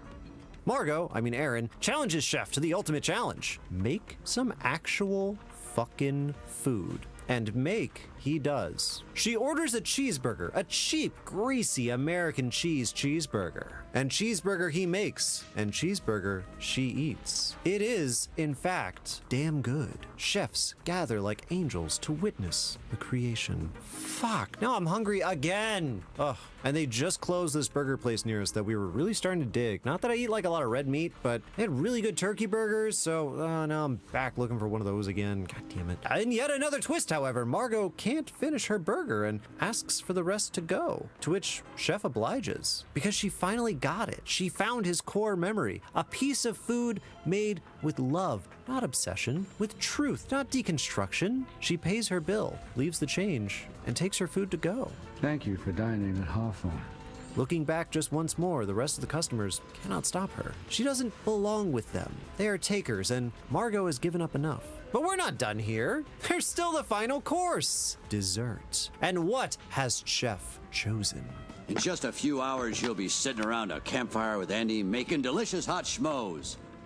They're called s'mores, Buzz. Right, of course. What? It's a twist on a classic. The all-American late-night snack that shouldn't work but does. When you've had your supper and you want something more, what do you reach for if not the humble s'more? It pretends to be nothing more than it is. So of course, Chef has deconstructed it. Graham cracker crumbs are sprinkled onto the floor. Marshmallow vests are placed on each customer. Custom-made chocolate hats are placed on the guests' heads, with liquid chocolate drizzling all over the floor. Our barrel is revealed to be filled to the brim with fuel. That's nice. Chef carries over a coal from the oven, dropping it to the floor. He immolates the final savory piece of this Wicker Man-like sacrifice to the food gods. The island explodes, and the meal card appears on screen. S'more, marshmallow, chocolate, graham cracker, customers, staff, restaurant. Wait, hang on. Customers, staff, and restaurant. Well, hang on. Are they really ingredients? Hey, I got a new spicy hot plate of kitten. I'm in chicken.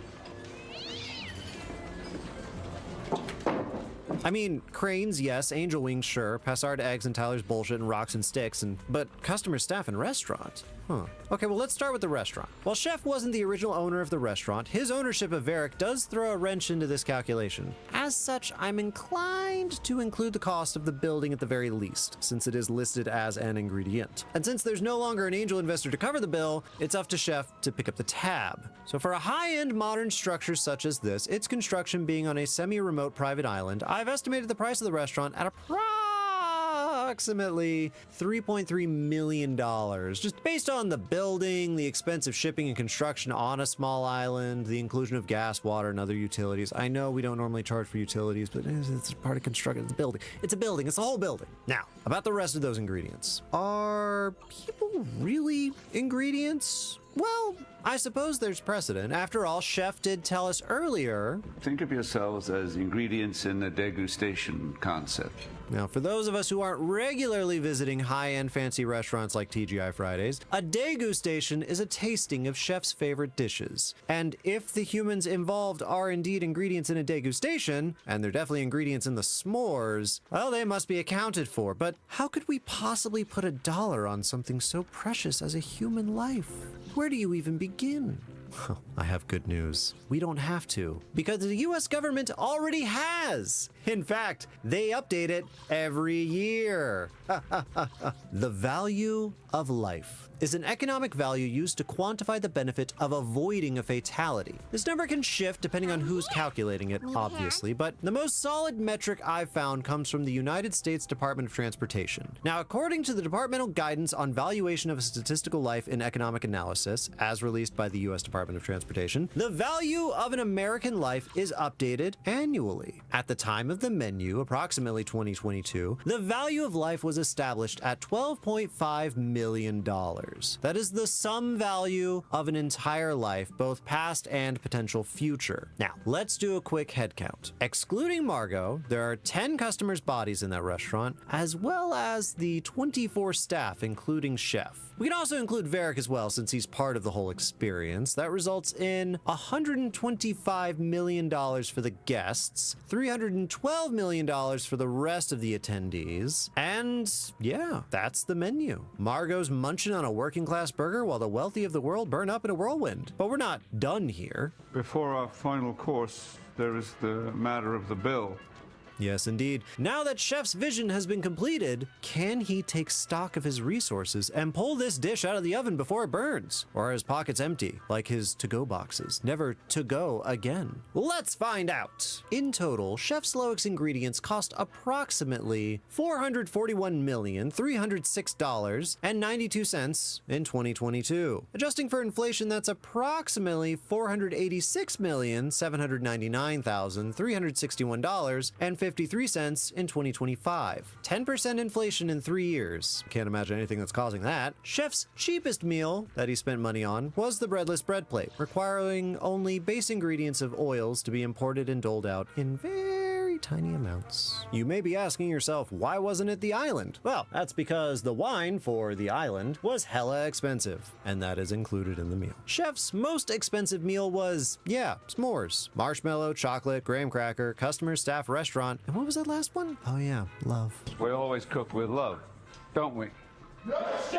But can Chef Slowik foot the bill? Well, he charged $12.50 a head for his guests tonight. That's approximately $13,570 in revenue for the night. If the restaurant is open as often as other restaurants of this caliber, and Chef seemed to imply in the film that he rarely ever takes a break, so it can sustain a full house of up to 4 guests per table. Let's say 20 guests per night. That's $25,000 per night on a good night. Chef mentions he takes holidays once per month at most. So 365 minus 12 Sundays, that's 353 nights times 25,000 is $8,825,000 per year, which is not bad, but then you're paying staff, bills, ordering ingredients when necessary.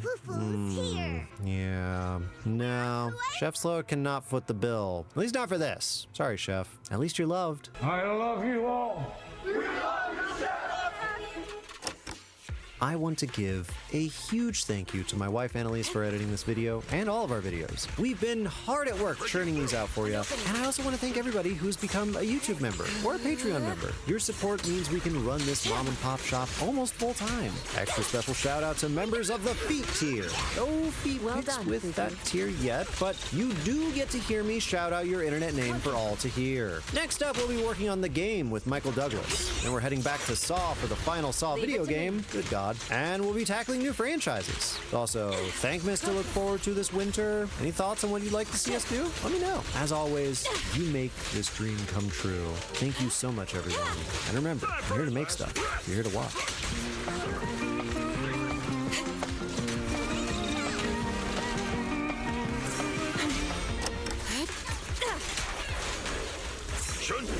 Allow me.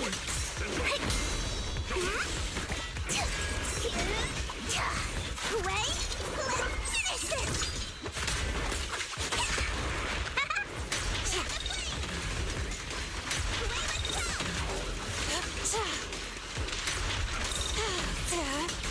Breaking through! Strength and finesse.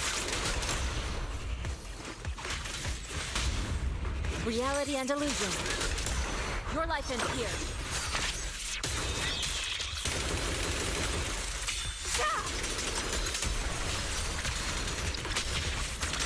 Swift yet still. Don't get careless. Yin and yang Rest converge. your last breath! An opening.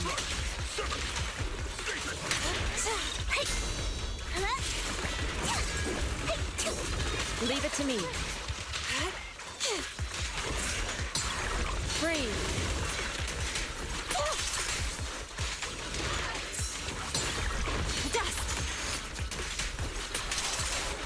Have a taste of the Yunhui Chef's unique technique! Shun Chip! My way! Then go!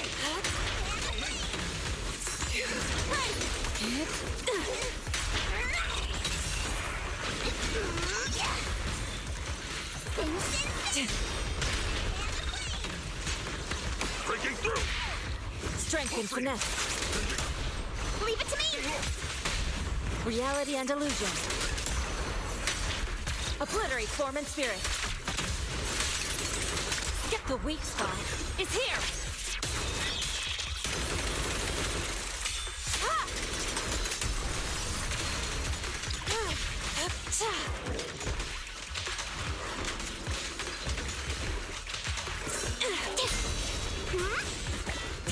Listen to my roar! Concentrate.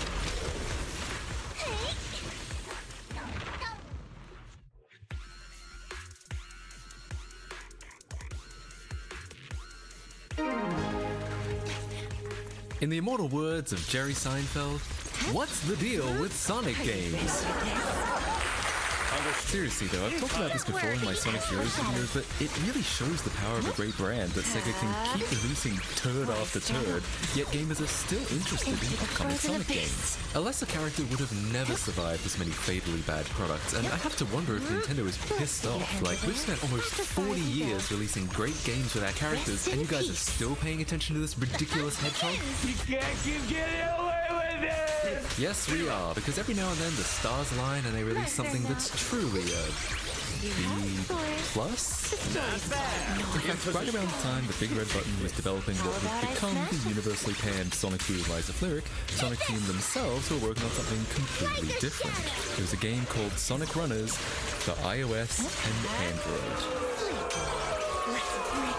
Okay, yeah, it's a mobile game, and I'm sure plenty of people turned off the second I said that, but that's kind of a shame. Despite being mobile, many people fell in love with its music, visuals, and addictive gameplay. And while detractors may say Sega was just cashing in on the endless runner concept, if any franchise makes sense to cash in on it, it is Sonic. How many times have you heard people say speed and 2D platforming is where Sonic is at its best? That's not to say it's perfect, though. It did suffer from a lot of mobile gameness, pop-up ads, in-app purchases, Facebook integration. Smoking meat, just set the charcoal up, you set the wood on the meat shaft. But I get it. No one wants to pay for apps, so developers have to make their money somehow. And on a completely unrelated note, have you heard of this video's sponsor, Squarespace? Well, let me take a moment to tell you about it. Squarespace is the all-in-one platform for creating a beautiful and professional-looking website with no hassle. If you're looking to start a business, blog, online store, or really any kind of web presence, Squarespace is the easiest way to do it. They have hundreds of responsive templates to suit any need you may have, and you get a fantastic wizarding editor that lets you do anything, no code required. But if you do like to code, you can also enter custom CSS and header code anywhere you want. I especially like running my online store on Squarespace because it means that all that delicate payment information is being handled by widely used and well-tested code, rather than something cobbled together by me at 2 a.m. So if you're looking for a convenient and straightforward way to make a website, look no further than squarespace.com. So while I obviously sympathize with having to make an operation profitable, sadly none of it actually ended up helping in the end. By the end of 2015, Sega considered the game a financial failure and began working to sunset it. The servers were shut down by July the following year, and since the game required a constant online connection, this effectively rendered it unplayable. Or did it?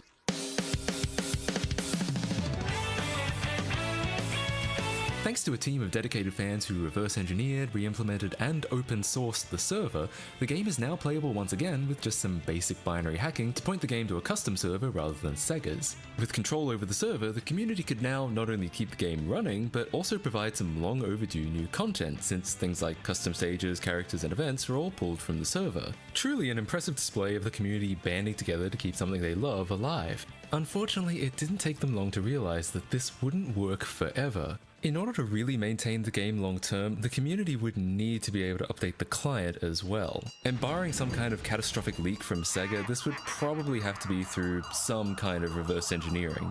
This is where I come in. For me, I was interested in what I'm always interested in: preservation, especially of development assets, and porting a cool game to PC.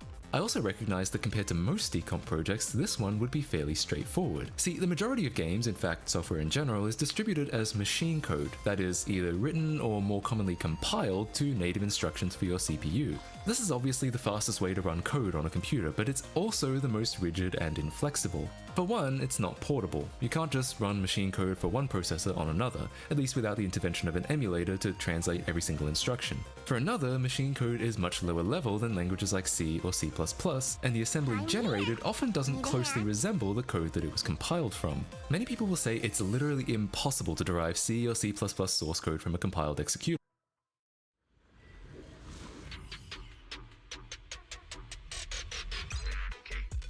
Save your strength, Envy. Adjusting for wind.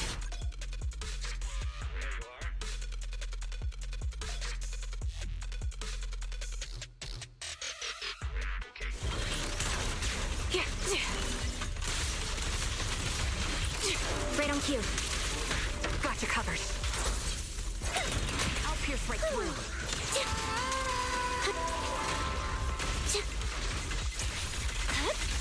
Mind the blind spots. Now you parry.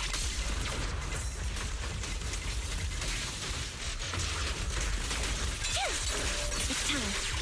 Wide open. You're in my Now you parry. A sound strategy.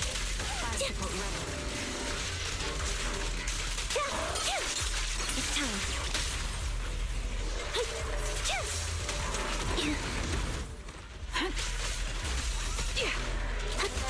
Supporting position. You lose yourself in the music. Dual left round and fire support ready. What you deserve.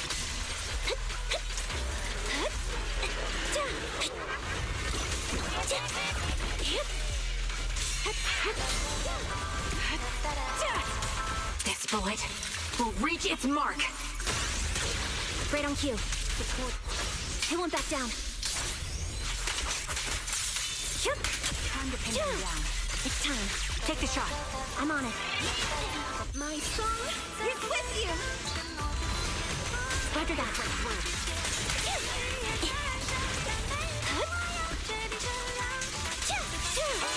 What you deserve. Press the advantage. Engaging. Roger that.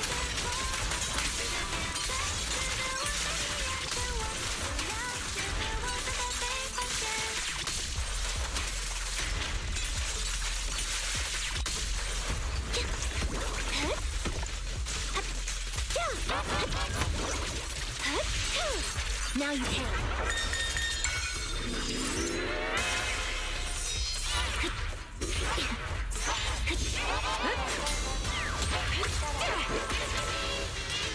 Ether vision activate.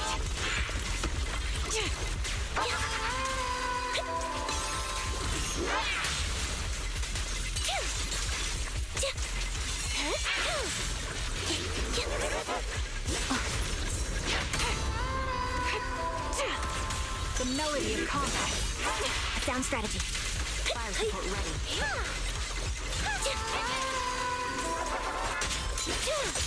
What you suppressing fire?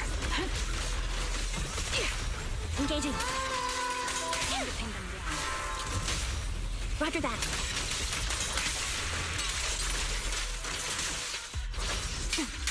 Loyalty.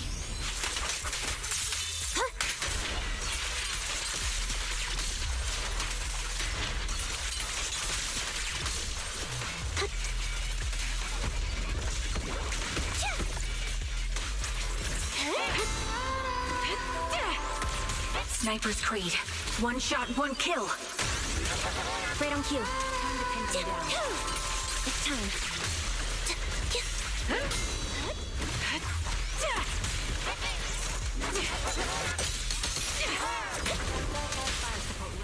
Witness the magic of music.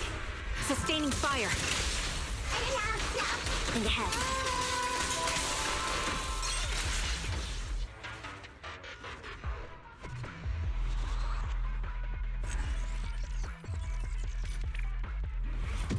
What the actual fuck?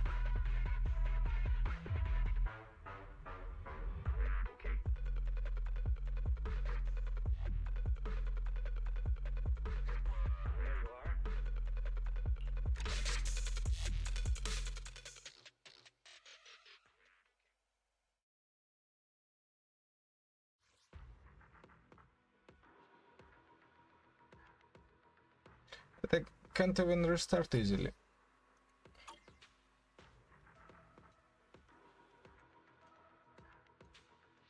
In all rooms.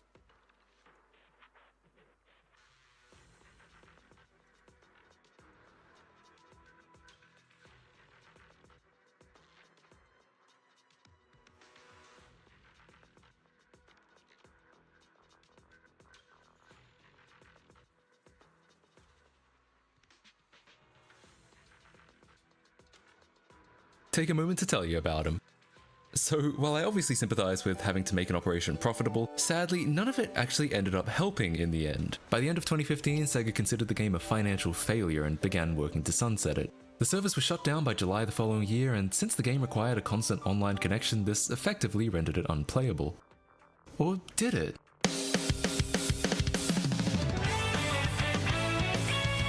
Thanks to a team of dedicated fans who reverse engineered,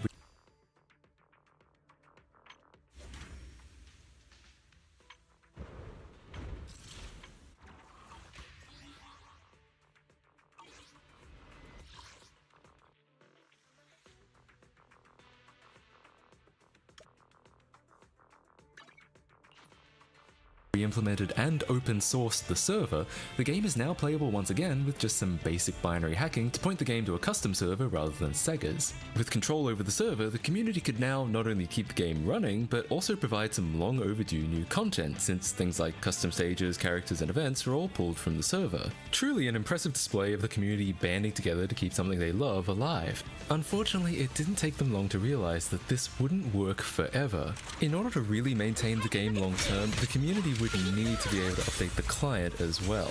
And barring some kind of catastrophic leak from Sega, this would probably have to be through some kind of reverse engineering. This is where I come in. For me, I was interested in what I'm always interested in: preservation, especially of development assets, and porting a cool game to PC. I also recognized that compared to most decomp projects, this one would be fairly straightforward. See, the majority of games, in fact software in general, is distributed as machine code, that is, either written or more commonly compiled to native instructions for your CPU. This is obviously the fastest way to run code on a computer, but it's also the most rigid and inflexible. For one, it's not portable. You can't just run machine code for one one processor on another, at least without the intervention of an emulator to translate every single instruction. For another, machine code is much lower level than languages like C or C++, and the assembly generated often doesn't closely resemble the code that it was compiled from. Many people will say it's literally impossible to derive C or C++ source code from a compiled executable, often comparing it with trying to unbake a cake. And there is some truth to that. You'll never get exactly the same code that was given to the compiler, especially when it comes to comments, variable names, and function names that CPUs usually have no use for. However, you can look at a cake. You might have to look at it on a molecular level, but you can look at it closely and try a bunch of different things and eventually arrive at a recipe that achieves more or less the same result. And the same sort of thing can be done with machine code to get higher level code that can be recompiled. Despite its lack of readability, the assembly code is telling you exactly what it's doing. Getting it in another language is just a matter of replicating all of those instructions. It takes a lot of time, years in fact, often even with a team of people. A decompilation of Diablo reportedly took someone 3 years working unemployed to finish, and the Mario 64 and GTA 3 decompilations took at least 2 years even with a team of people behind it. But with enough time and commitment, it is very much possible. However, in the case of Sonic Runners, I wouldn't actually have to deal with any of what I just mentioned, because it was made in Unity. Unity is centered primarily around C#, a language that is much higher level than C or C++. In fact, C# is so high level that it generally isn't compiled to machine code at all. While the specification doesn't require this, C# almost always compiles to something called Common Intermediate Language. Basically, it's something a lot like machine code, but it's not specific to any hardware CPU. Instead, a runtime environment, something that was compiled to machine code, interprets and/or recompiles it into machine code in real time as you use it.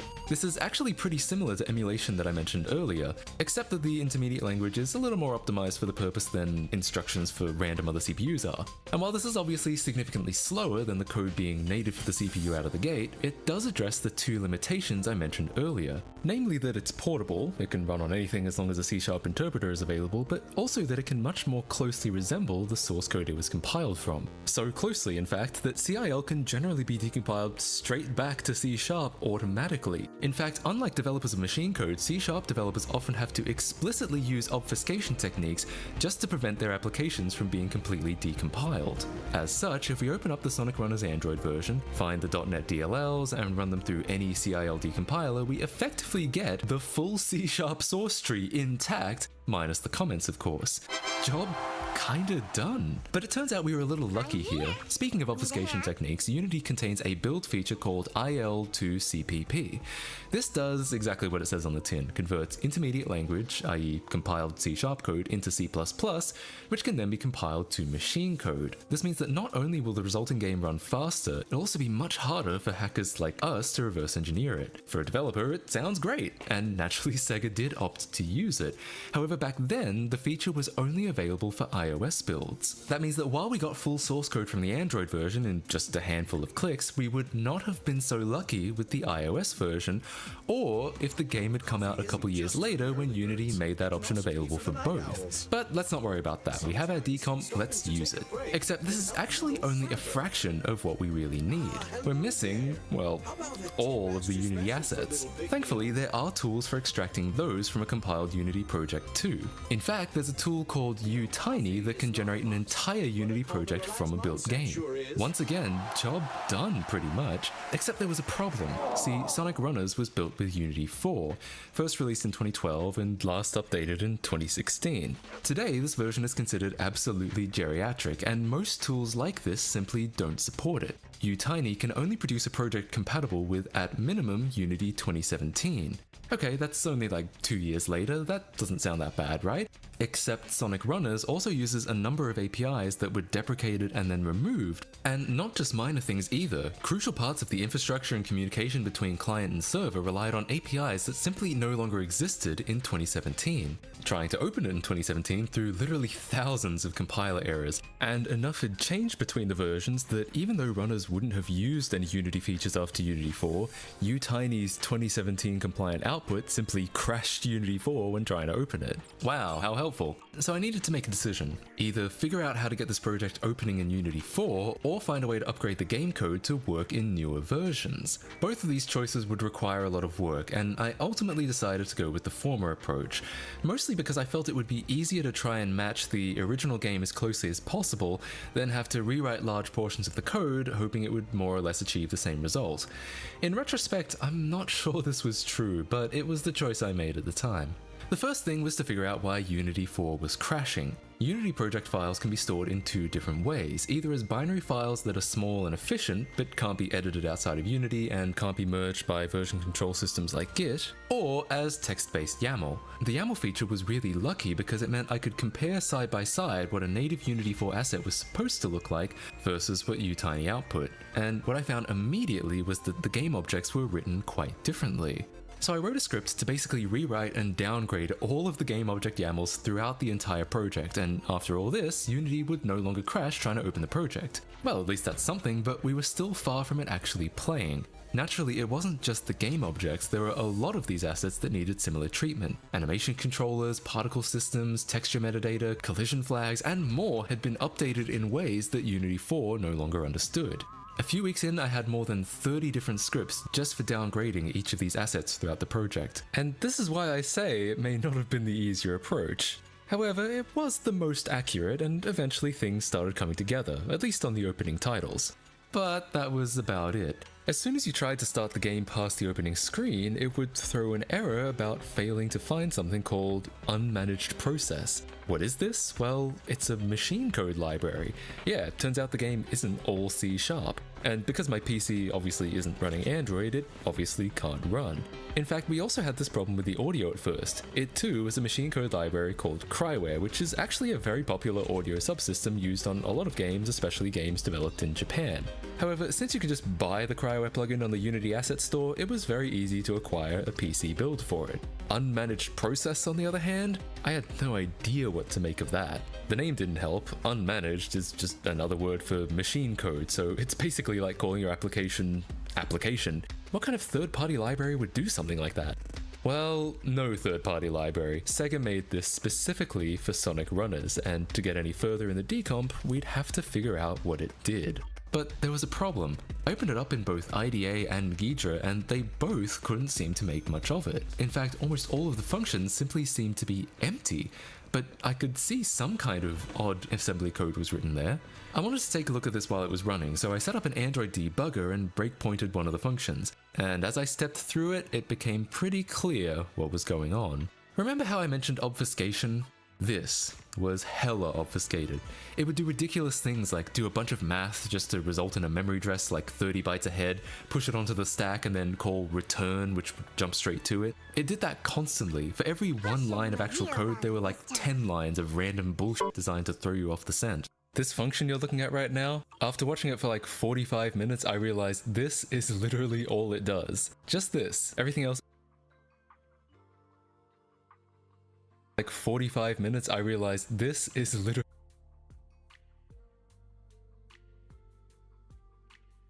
all it does. Just this. Everything else is pure obfuscation. These instructions too literally do nothing of any value. I started to feel like a sucker watching this code because it was designed quite specifically to waste my time. Was I really gonna have to watch this shit jerk itself off for hours just to even get a clue of what it was doing? Well, the answer is no, because I soon figured out what it was doing without even having to look at the assembly code. The C# would give it some parameters, and unmanaged process would spit back some random stream of bytes in base 64.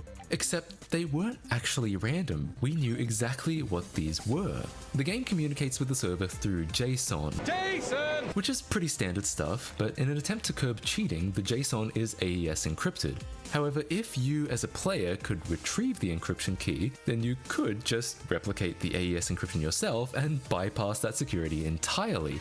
Too bad C# is so easy to decompile. Realizing this, Sega decided to move all their server communication, including JSON encoding and AES encryption, to a separate obfuscated machine code library. A library so secretive they couldn't even give it a real name. And that's what we're seeing in Unmanaged Process. So this has got to be pretty bad for us, right? A pretty crucial part of the game that Sega has actively worked to make difficult for us to figure out? Well, as it turns out, not really. See, we already had an open source server, which means we already had the decryption key. Therefore, any data that came out of unmanaged process, we could just decrypt, look at, and re-implement ourselves. In fact, it was even easier than that. Clearly, unmanaged process was something that came later in the game's life, because a fully functional JSON encoder and AES encryptor was just sitting in the C# code ready to be used. All I had to do was update the old retired key it had to the current one and hook all the code up to make the same packets I was decrypting from unmanaged process. In theory, I actually could have written anything here since we now had full control over both the client and server communication,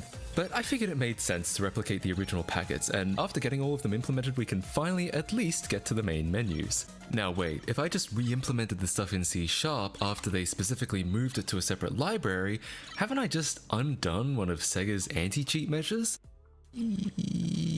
Yes. Don't worry about it. But this actually doesn't make it any easier to cheat than it already was. Like I said, we already knew the encryption key, which was the main thing unmanaged process was trying to keep secret.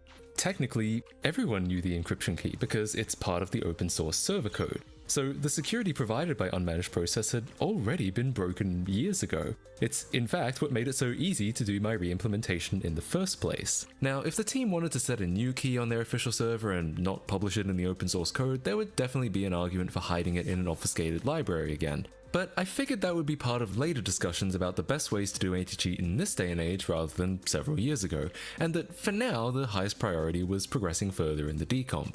And progress it did! Not only did the main menus work, we could also now start getting in-game. Sort of. Enter yet another roadblock, Unity shaders. In theory, Unity shaders are portable by design. They're written in a slight variant of HLSL, which is Direct3D's shader language, but they use an in-house cross-compiler called HLSLCC to support shaders for OpenGL, Metal, and Vulkan as well. However, this cross-compilation actually happens at build time rather than runtime. This means that when you build a Unity project to Android, the shaders get cross-compiled to GLSL, and only those are packed into the final Android build. So what we were given are GLSL shaders that the Unity editor doesn't seem to know what to do with. Weirdly, while it has an option to run in forced OpenGL mode, that still doesn't seem to get the GLSL shaders working. Realistically though, even if they could be made to work, OpenGL is slowly but surely on its way out. So it just made sense to try getting these back into Unity's native format so they could be cross-compiled to everything else again. This was arguably the only part of this project that resembled real decompilation, manually rewriting every line of GLSL into Unity's variant of HLSL, and then adjusting it until we could confirm without a doubt that when Unity cross-compiled it back to GLSL for Android, it would be 100% identical again. A lot of these were actually really simple and took no more than 20 to 30 minutes each to decompile. But there were some big motherfuckers that I was absolutely dreading. One in particular I spent an entire day on and still didn't end up getting 100% matching GLSL, just to discover at the end that the shader was actually entirely generated from a handful of short Unity macros. That sucked, but I'm proud to say that eventually I did get every single one cross-compiling back to identical GLSL. So why doesn't it look right? It's obviously a huge improvement over when the shaders were completely broken, but if the shaders are mathematically producing identical code, why doesn't it look the same? Well, we had one last major roadblock, one last complicated issue that needed to be resolved. By now the game was playing pretty well, most things seemed to be working as expected, but it was hard to ignore how bad those backgrounds looked. One member of the team even attempted to rectify it by approximating the look with their own custom shader, but I knew it couldn't be shader related since I knew the GLSL was identical. There had to be something else we were missing. And there was, but it was something that took weeks to figure out.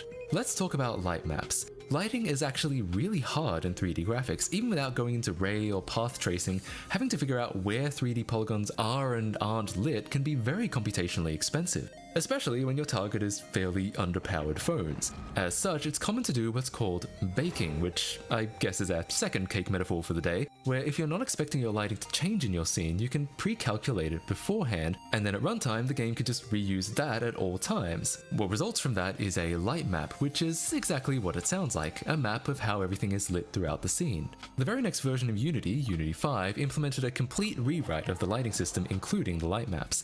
In fact, while Unity 4 did have light light map support, Sonic Runners didn't seem to actually be using it, instead passing its light maps into the custom shaders I just decompiled. Since they were manually being passed into the shaders, by all accounts it should have been working. Like I said, this took a long time to figure out. There was seemingly no obvious explanation for why light maps that we could clearly see, plugged into shaders we knew were identical, would not produce an identical result. I ended up playing around with all sorts of ideas, a lot of them just trying things at random, and eventually one of these random things actually happened to work. Looking through the YAML once again, I noticed this property called Light Map Settings. At a glance, it looks fine, or at least there doesn't seem to be anything wrong, but as kind of a Hail Mary, I just decided to clear it entirely, thinking it might help to at least be able to set them up from scratch. But then it just worked? Yeah, removing the light map settings from every scene in the game fixed the issue everywhere. Why? I have no fucking idea.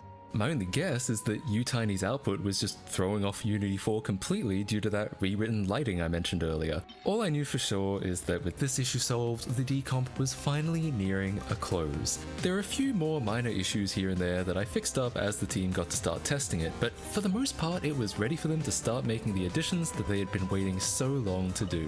And speaking of the team, I want to give them a big shout out because none of this would have been possible without them. I may have helped solve some big problems, but they're the reason that there's a revival project in the first place. They're the ones who love this game and are passionate about keeping it playable and up to date. All I did was see a really interesting project that could use my help and that they were happy for me to take a stab at. So go and show them some love and check out one of the more underappreciated Sonic games in recent memory. Not only does the game now have new features that Sega probably never even dreamed of, it's also free of ads, in-app purchases, and pestering Zuckerberg integration. You can even run the server on your phone and have a completely offline experience. So if anything, this is actually a better time to play it than when it was still supported by Sega. And last but not least, if this is the first time you're hearing of Sonic Runners, I recommend checking out the History of Sonic Runners video by PatMac. It's a much more thorough introduction to the game than this video is, and goes into a lot of detail about the ups and downs of the game's original run. But either way, as always, thanks for watching.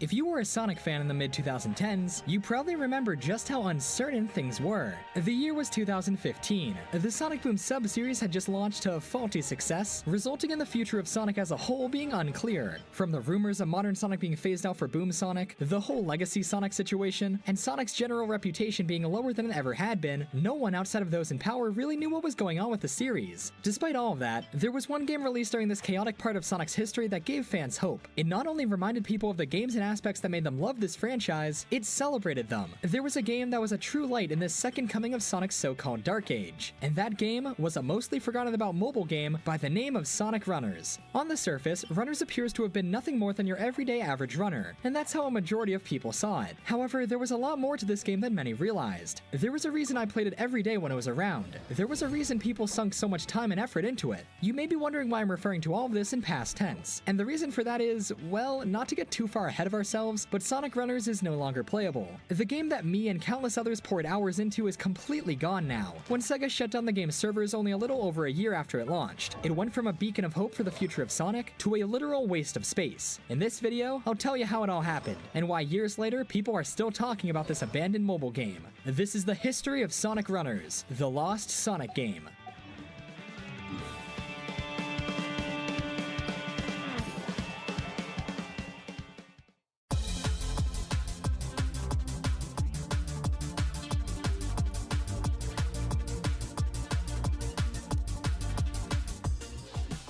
Now, Sonic is no stranger to mobile games. As early as 2001, Sonic has had games for mobile devices. A majority of Sonic's early mobile outings were released on the Sonic Cafe service. Launching in 2001, Sonic Cafe was a Japanese mobile game service that allowed users to access a variety of Sonic-themed games for the low price of 315 yen a month. This service would go mostly unheard of outside of Japan, with many of the games from the service never being available outside of Japanese phones. And let me tell ya, we really missed out here. Back in in the 2000s, people in Japan were playing hits such as Sonic Tennis, Sonic Racing Kart, Sonic Casino Poker, Amy's American Page 1, Shadow Shoot, and many more. A lot more, in fact. There were over 30 games released for this service, most of which are no longer playable due to the service going down in 2007. One noteworthy game for the service was called Nakayoshi Chow, which in English is Good Friend Chow.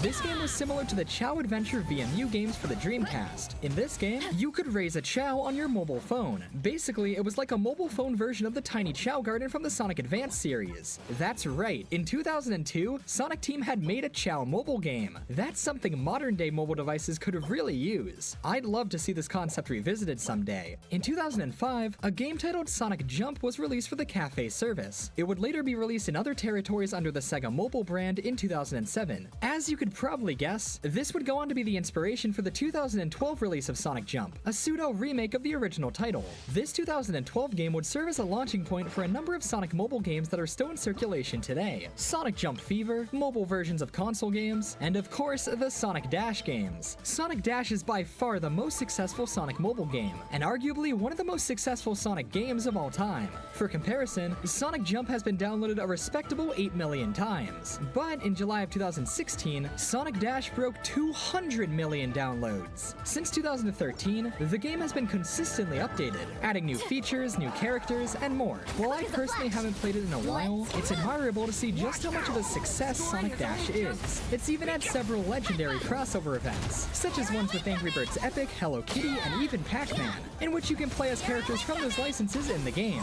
Sonic crossing over with incredibly big names like those is certainly an impressive feat. All these years later, Sonic Dash is still going. It just received a major new update that completely renewed interest in the game. It's even got a sequel. Sonic Dash 2 Sonic Boom was released in 2015, essentially being a Sonic Boom retooling of the original. The original Sonic Dash proved to be far more popular though. Sonic, being a character who is known for running, was a perfect fit for the endless running genre, and with tight gameplay, great presentation, and a ton of extras to unlock, it's no wonder why Sonic Dash is as successful as it is. While a majority of Sonic's earlier mobile games were developed internally by Sonic Team, the development team Hardlight is responsible for games like Sonic Jump and Sonic Dash. However, Sonic Team weren't done with mobile Sonic games just yet. Sonic Dash and Endless Runner was proving to be an immense success. What if we had a game like it, developed by Sonic Team, with all of their power behind it? Could you imagine how incredible an internal Sonic Team-made Sonic mobile game could be? Not that a modern Sonic Team mobile game was ever really in demand, but it would be interesting to see how the in-house team would handle such a project.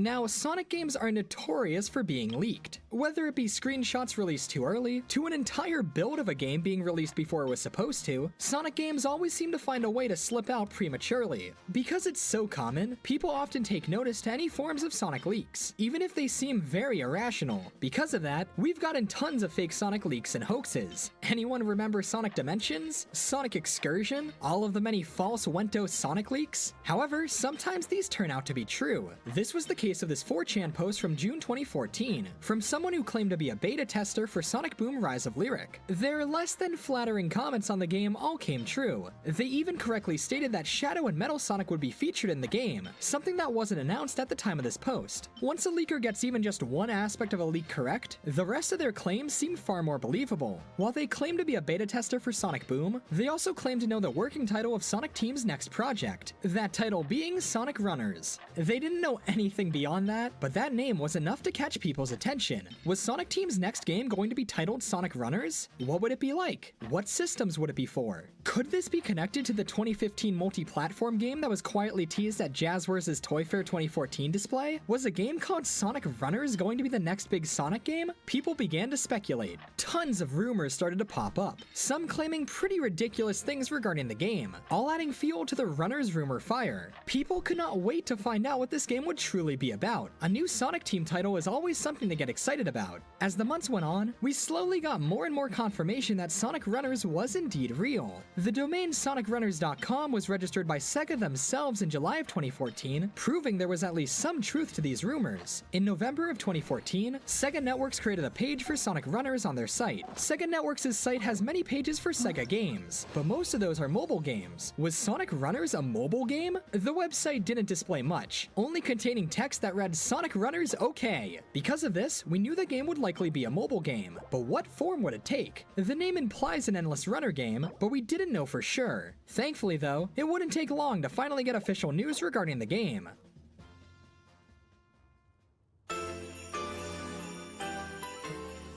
For years now, Sega have held Sonic fan events at Joy Palace, their amusement park in Japan. They tend to do 2 of these a year, one for Sonic's birthday and one around Christmas time. These are always exciting as each event often brings at least a few announcements. At the holiday event on December 28, 2014, Sonic Runners was officially announced. The rumors were true. Sonic Runners was a real game and Sonic Team were behind it. And yes, it would be a mobile game. However, this was all that was shown at the event. But even just this got many people, myself included, very excited. Who knew what Sonic Team had in store for this? There was this artwork that was shown at the event that was rumored to be for runners, due to the piece being titled Free Running. However, it was just part of a fan art contest that was held at the event. With that said though, we still didn't really know anything concrete about the game itself. They did say we'd hear more about the game soon though. So, all eyes were on Sonic Team to drop the first trailer. And they finally did on February 2nd, 2015, a date known by the Sonic community as Hedgehog Day, when a teaser trailer for the game was released.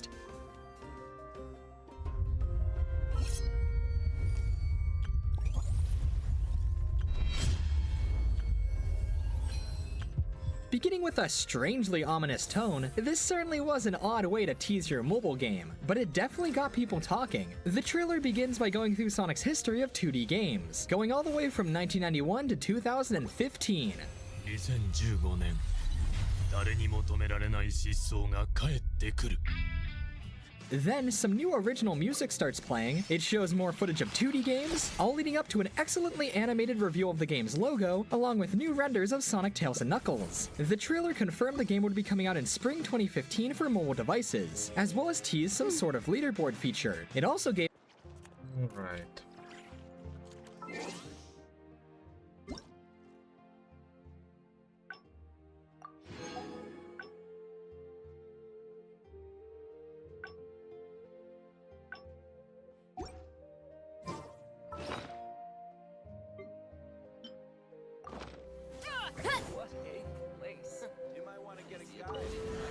Gave us our first listen to the game's soundtrack, being composed by Tomoya Otani. As expected from him, it sounded amazing. The only actual in-game footage we got was from this great shot of Eggman holding a superimposed smartphone showing the game's title screen. This was overall a very vague trailer, which again is strange considering this is a endless runner mobile game, but still, the game was on its way. And with this trailer being released in early February, spring 2015... Alright, this is going to be it for this channel. Good luck, fun, thanks for watching.